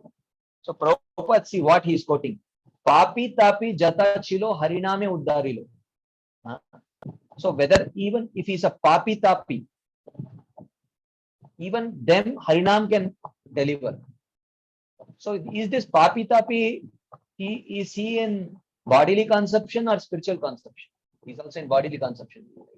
So when Prabhupada says bodily concept means, at least theoretically we understand we are not this body, the soul, Jivera Swarupai Krishna Nityadas. That is the understanding. Tamal Krishna Maharaj says, yes. Chaitanya Mahaprabhu, you have read in 8th chapter Madhya Leela, talk between Ramananda Rai and Chaitanya Mahaprabhu. So, perfectional life, how it begins? This question was raised by Chaitanya Mahaprabhu and Ramananda Rai replied, it begins with Varnashram Dharma, regulated social life. Tamal Krishna Maharaj says, he rejected it. He means Chaitanya Mahaprabhu rejected it. Prabhupada said, no, not rejected. Yes, it is not very important. Eho Bahya. This is external. Aage kaha ar. If you know something more. So, the Varnashram Dharma is a good help, undoubtedly, but it is not important for Krishna consciousness. Otherwise, how could I start this movement in the Western country? Prabhupada says. There was no Varnashram Dharma. But that did not hamper my movement. Now, people are surprised how these people have become such great devotees. So, it was not based on Varnashram Dharma. Prabhupada says. No, because the whole movement is spiritual. It starts from the spiritual platform. Aham Brahmasmi. Jivera Swarupoi Krishna Nityadas. Prabhupada says this. Samashritaye padapallava plavam mahat padam punyesho murare bhavam budir vatsapadam parampadam. Like that. So Prabhupada says, he gives an example to explain this. Now, just like here is a gap. So they were walking, and while walking, there was a gap. Okay, there was like a gap. Okay. So you can go by the bridge, and the gap was bridged by a bridge. Okay. So if you wanted to cross, you could walk by the bridge. But those who did not need the bridge, those who could jump, they could jump over it. Okay. So Prabhupada says, you can go by the bridge, and if you can jump over, that is also going. That is also going, Prabhupada says. So to become Krishna conscious means to jump over the spiritual platform immediately. So if you have the faith in Krishna consciousness, You don't need the bridge of Varnashram to bridge it. You can just jump over it. And this Varnashram Dharma, Sannyas, Varnatyag, Karmatyag, these are different steps only. But if you become Krishna conscious seriously, then you jump over all these steps. You go immediately. So Prabhupada says, this is Bhakti, this is Varnashram. So for those who cannot directly take up to Bhakti, the bridge of Varnashram is needed. That's what Prabhupada says. The lift and the staircase. By staircase, you can go step by step. By lift, you can go immediately faster. So this is one explanation Prabhupada gives. Establishing Varnashram institution as a stepping stone for the outsiders to take up to Shuddha Bhakti. So this is what Prabhupada says. So this, if you say that Varnashram needs to be established for the outsiders so that they can gradually take up to Bhakti, accepted. This is in line with the teachings of the Shastras. This is in line with the teachings of the Acharyas. This is not contradicting. And Prabhupada does seem to explain about it in that particular way. He does seem to explain about Varnashram Dharma in that particular way in this particular morning walk. There could be another reason. Accepting Varnashram occupations in the mood of Anukulyasya Sankalpo as a viable alternative for the modern Ugra Karma lifestyle. Okay. So in the modern lifestyle, there is a lot of Ugra Karma activities, but you can accept if you Varnashram occupations, either accept Patan Patan, Yajan Dana Pratigraha, which are Brahminical occupations, or Krishi Goraksha Vanijyam, which are Vaishya occupations. Like that, none of the Varnashram occupations, as given in the Vedic scriptures, whether it is for a Brahmana, Kshatriya, Vaishya, or Shudra, none of that is Ugra Karma. Okay. So Prabhupada talks about this in his Srimad Bhagavatam 7th canto 14th chapter purport. Okay.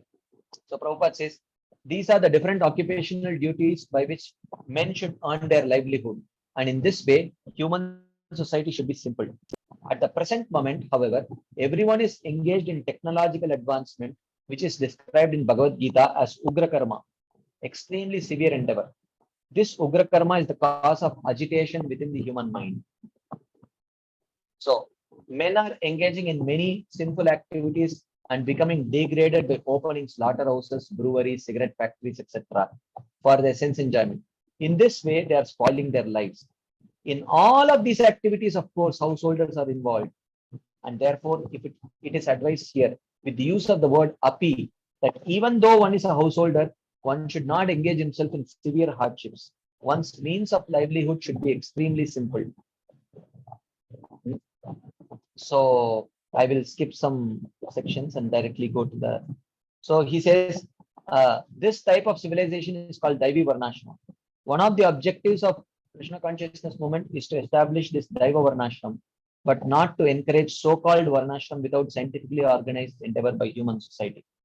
Okay. So he talks about, don't accept the Ugra Karma activities, but ask the Shastras what are non-Ugra Karma activities and accept them in the mode of Anukul.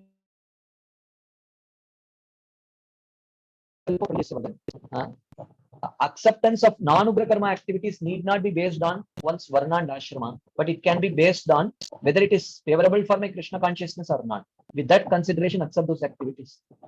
So this explanation that Prabhupada gives in this purport is also in line with the Acharya's explanation. Here, Prabhupada does emphasize acceptance of Varnashram, but that explanation of why one should accept and how one should accept is not contradictory to the explanation of the Shastras and the Acharyas. Okay. Now there is a third way in which one could explain Prabhupada's motive. So, which is, why should the Krishna consciousness movement be restricted only to those who are Anyabhilashita Shunya? Okay. So, is Krishna consciousness movement, is ISKCON meant only for those who desire only to please Krishna and who have no other desire other than pleasing Krishna? Is Krishna consciousness movement, can those who want to enjoy material gratification, can they be part of ISKCON? Those who are attracted to mukti, Can they be part of ISKCON and worship Krishna or not? Okay. So why should the Varnashram system, why should the Krishna consciousness movement be restricted only for them? So in this verse, akama sarvakamo va mokshakamo udaradihi tivrena bhakti yogena yajeta purusham param. So this verse talks about akama, one who has no material desires, which means anyabhilashita shunya. Sarvakama, which means one has all material desires. Mokshakama means one who has desire for liberation. All of them, they can perform tivrena yogena and yajeta purusham param and worship the Supreme Personality of Godhead. So in this verse, Srila Prabhupada writes in the purport, the Supreme Personality of God, Lord Shri Krishna, is described in the Bhagavad Gita as Purushottama. It is he only who can award liberation to the impersonalists by absorbing such aspirants in the Brahma Jyoti. Okay. And then he says, therefore, one who desires to merge in the Supreme Impersonal Brahma Jyoti must also worship the Lord by Bhakti Yoga, as recommended here in Srimad Bhagavatam. So later he also says that how Karma Yogis should also worship Krishna. So the point is, but such people cannot give up the Varnashram, some of the Varnashram limbs. So, so what Srila Prabhupada is suggesting is opening up the Krishna consciousness movement for those who may have Anya Abhilasha also, for them to come, take up to Bhakti and gradually progress towards pure devotional service. So in this purport, if you read, Prabhupada is explaining the need for Varnashram. So there, Varnashram, by Varnashram, Prabhupada means accepting people with other desires also into the fold of ISKCON and giving them an opportunity to gradually progress towards Shuddha Bhakti. So which means, they may be here or here or here or here, anywhere, wherever you are, accept worship of Vishnu and gradually come towards Shuddha Bhakti. Gradually come towards Shuddha Bhakti, wherever you go. This is what Prabhupada is talking about. If you read that purport, Prabhupada is explaining. This is the third explanation. And the fourth explanation is, Prabhupada says,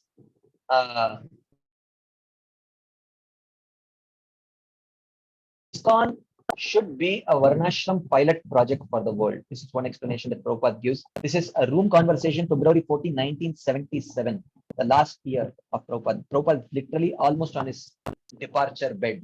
He's speaking about this. This is room conversation in Mayapur. Okay. Satswarup Maharaj says, introduce starting with ISKCON community. So he's talking about Varnashram. Prabhupada says, yes, Brahmana, Kshatriyas, there must be regular education. Harishauri Prabhu says. But in our community, if the being as we are being trained up as Vaishnavas, right? Prabhupada says, yes. Where will we introduce Varnashram system then? Harishauri Prabhu asks. Prabhupada says, in our society, amongst our members, we have to introduce Varnashram system. Harishauri Prabhu asks. But then if everybody is raised to the Brahminical platform, Prabhupada says, not everybody. Why you are misunderstanding? Varnashram, not everybody is a Brahmana. Harishauri Prabhu says, no. But in our society, practically everyone is being raised to that platform. So then one might ask, what is? Prabhupada says, that is, everybody is being raised, but they are falling down. Prabhupada says.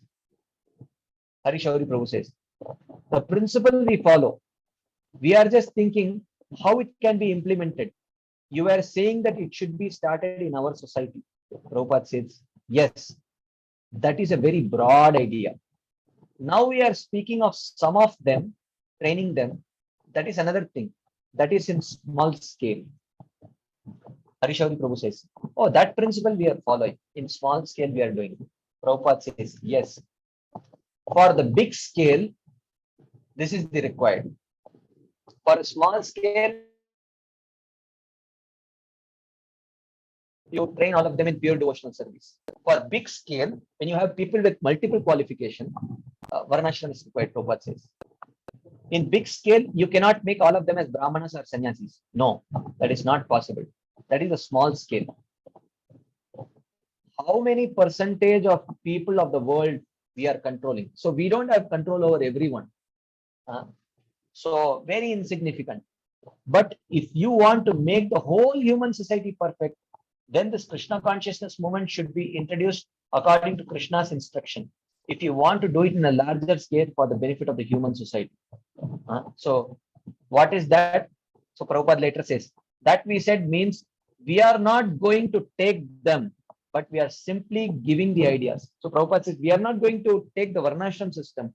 We are going to give them the ideas. We are not going to be Shudras, but to show them, just like you play in a drama. Prabhupada is describing about what is how the application of Varnashram within ISKCON. Prabhupada says this is like playing a drama. You are playing the part of a king. You are not a king. Harishauri Prabhu says no. So similarly, just to give them idea, we have to play like that. Harishauri Prabhu says, well, again, not necessarily that we are going to be Shudra. So that is it. That is the thing. Then Harishauri Prabhu says, well, that's what I was saying. So Prabhupada says, yes, we are servant of Krishna, that's all. And as servant of Krishna, we have to execute the order of Krishna.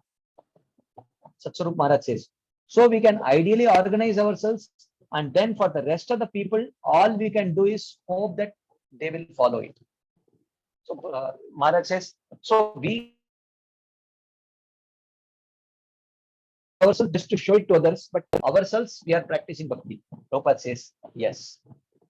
Set the example, Bhavananda Maharaj says. Prabhupada says, example, just like Bhavananda, when there was no commode here, he was taking my stool and urine. Does it mean he is a sweeper? He is a sannyasi, Vaishnava. Similarly, Apani Achari Jive Shikaila, Chaitanya Mahaprabhu says. I am not a sannyasi, but he took sannyas. Actually, he is God. So what is the benefit of becoming a sannyasi for God? But he became that. In order to serve the mass of people, to bring them to the ideal position, we should try to introduce this Varnashram. Not that we are going to be candidates of Varnashram. We are not candidates of Varnashram. But for those people who do not have faith in pure devotional service, we have to show them how they can practice Varnashram and gradually come to pure devotional service. So Prabhupada says, it is not our business.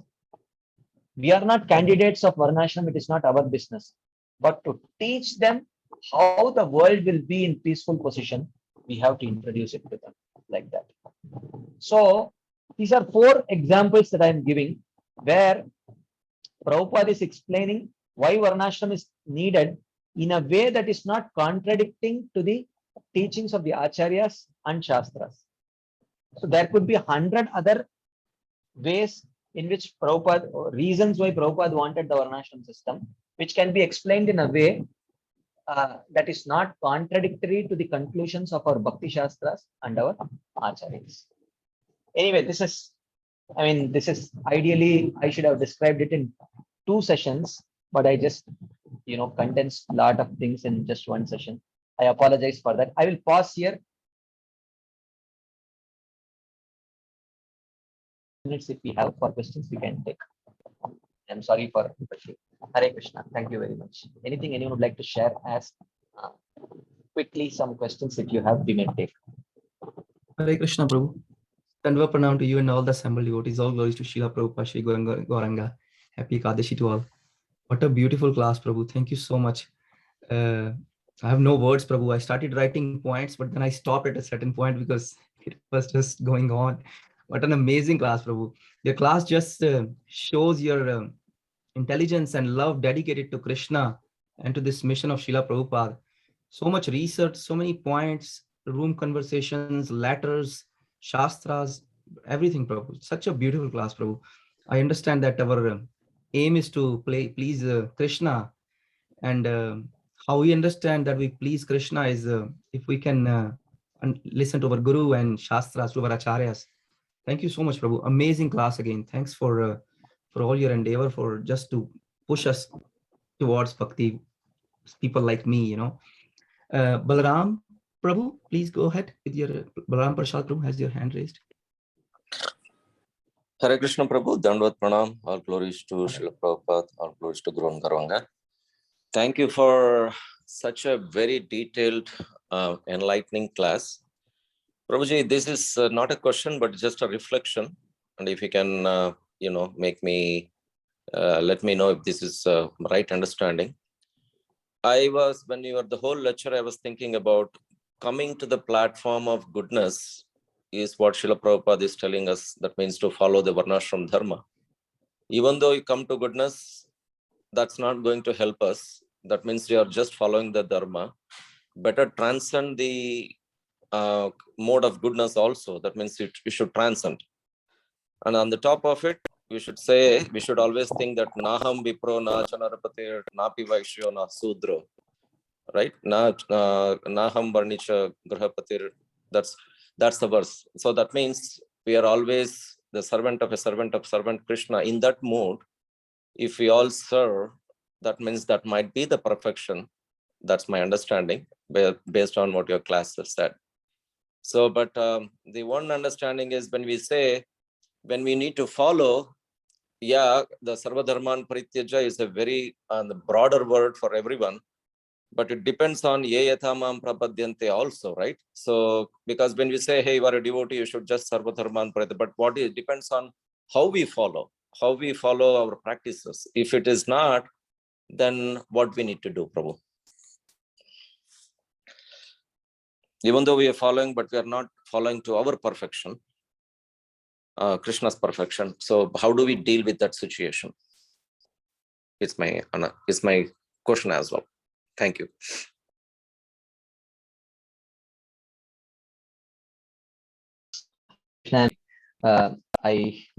We had power loss here, so my Wi-Fi got stopped.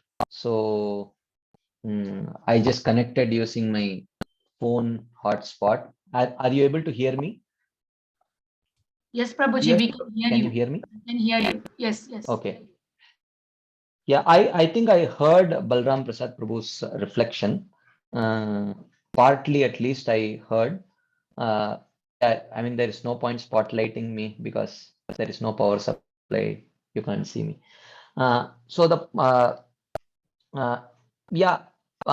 Basically, Varnashram is to come to the mode of goodness. Well, if you see, is that what Prabhupada would have meant? Yeah, probably that is one of the things that Prabhupada would have meant. But our way of coming to mode of goodness is by practice of bhakti only, right? Tada rajastamo bhava kamalobhadayasche chetayetairanam viddam sitam satve prasidati. So that is the way of our coming to mode of goodness. Is when by practice of bhakti, when anartha nivritti is accomplished, then the rajastamo bhava gets subdued and sattva becomes prominent, and subsequently we transcend sattva also by practice of devotional service. Yeah, is that I don't know, I couldn't hear your full reflection, Prabhu, but these are my thoughts on whatever I heard from your reflection. Pankaj Patel, Prabhu. Can you hear me now? Prabhu. Prahalananda Prabhuji, we can hear you.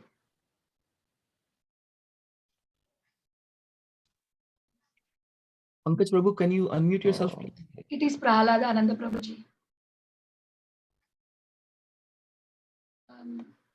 Prabhuji, are you there on the call? Yeah, he is there, but he's not unmuted. Yeah. Yes, Prabhu, we can hear you. Oh, thank you very much. Yeah, we can hear you. I was just, I was just realizing throughout this lecture how it applied to my personal, and material desires had always polluted my heart. But Sronavatam Sakatha Gunatisa Chestitam Kalenati Dirgana Bhagwan Visitir Pravista Karna Randran Dunoti Samalam Salila Yathasara. So that has actually purified some of my material desires, which were very bad against bhakti. And hearing all this lecture and all that, it has solidified my faith in continuing hearing Srimad Bhagavatam. That's the only thing which is in my hand, to hear and to study Bhagavatam, Bhagavad Gita, Prabhupada Maharaj literature. So this is a little point I wanted to make, that, in my hand is just to do this little bhakti I can do. And the rest, Lord Krishna will do that. Do noti samalam. He will clear my heart. Haribol, probably. Allow me to thank you for allowing me to speak. Haribol. Thank you. This is the essence of today's class. If someone has understood the essence of today's discussion, Prabhuji has summarized what I was struggling, puffing and panting and foaming in my mouth to complete in 2 hours. Prabhuji, in just statements, he has very clearly summarized. If someone wants to understand the essence of this whole session, whatever Prabhuji has just spoken, that is the essence of today's discussion. Want to understand, this is the essence. Thank you very much for this very succinct summary, Prabhu. Thank you very much. Yes, Balaram Prasad, Prabhu. Prabhuji, the question was asking, maybe you missed that part. Even though we are following the servant of the servant mood, that Naha Vipro, I mentioned that. And then we also, there is a broad statement that Sarva Dharma Parityaja based on the 1866. But how much it depends on what degree of surrender we do. So if I'm not able to, see, I'm practicing devotional service, yes, right? So, but I'm not to the degree of what Krishna is expecting. So in that way, still, do you think I have to still do my bhakti, or also do I need to do something else? Because it depends on yatamam prapadyante, right? So it's kind of always a confusion. People say, hey, I'm not there yet. So I maybe just surrendering to Krishna is great, but I'm not there yet. So how do we follow, or how do we answer that? Okay. So now, were you there in this session right from the beginning, Prabhu? I was actually maybe 20-30 minutes. I missed the class, Prabhu, initially. Yeah, you missed the important part, Prabhu. But in I'll the hear beginning, again. I described. Yeah, but I will share, because this question others who have that section may also get. The beginning we discussed from Bhakti Rasamrita Sindhu, where Srila Goswami says what are the duties expected of a Vaidika, and then he defined what is the qualification for Vaidhi Sadhana Bhakti, which is faith, and then he described a Vaidhi Sadhaka are of 3 categories: Kanishtadhikari, Madhyamadhikari, Uttamadhikari. And while defining the duty for a Vaidhi Sadhaka, he defines that it is for all the 3 adhikaris. Adhikari who has just entered into the realm of pure devotional service, for him these are the duties. So one should not say, I don't have that level of surrender. I may not have the strength of surrender. I may not have strong, but I don't wish to make that faith impure by taking some partial surrender of karma, partial jnana, partial surrender of something. So I have weak faith in Krishna, but I should make it impure faith by taking multiple. So if we are not there, no problem. Slowly come towards. We have to act to strengthen our faith by taking proper association and practicing proper sadhana, rather than, oh, I am not there, so I will with some karma, some jnana, some yoga like that. That is not our acharyas. Yes, thank you so much. Yeah, I got it. Thank you so much. Hare Krishna. I think we should pause here. I think we have gone way beyond the stipulated time. So many do asking for the PowerPoint. Don't worry. In some time, it will be posted in the Bhakti Sangha WhatsApp group. You will get the PowerPoint. Thank you very much. Thank you so much, Prabhu, again. So we will pause here. Srila Prabhupada ki jai. Srimad Bhagavatam ki jai. Hare Krishna. Thank you very much. Thank you, Prabhu, for your beautiful class again. And we are grateful to you and look for your association again in the future, Prabhu. Dear devotees, let us pay our obeisances to Prabhuji. Vancha kalaptaru bhashcha kripa sindhu bhayevacha patkanam pavanebhyo vaishnavebhyo namo namah. Bhagavatam ki jai. Srila Prabhupada ji ki jai. His Grace Balaram Shakti Prabhu ki jai. Happy Ekadashi to all. Thank you so much for joining, dear devotees. Thank you so much for your association. Hare Krishna. Hare Krishna. Thank you everyone for joining today's class. We'll meet tomorrow. Hari Bol.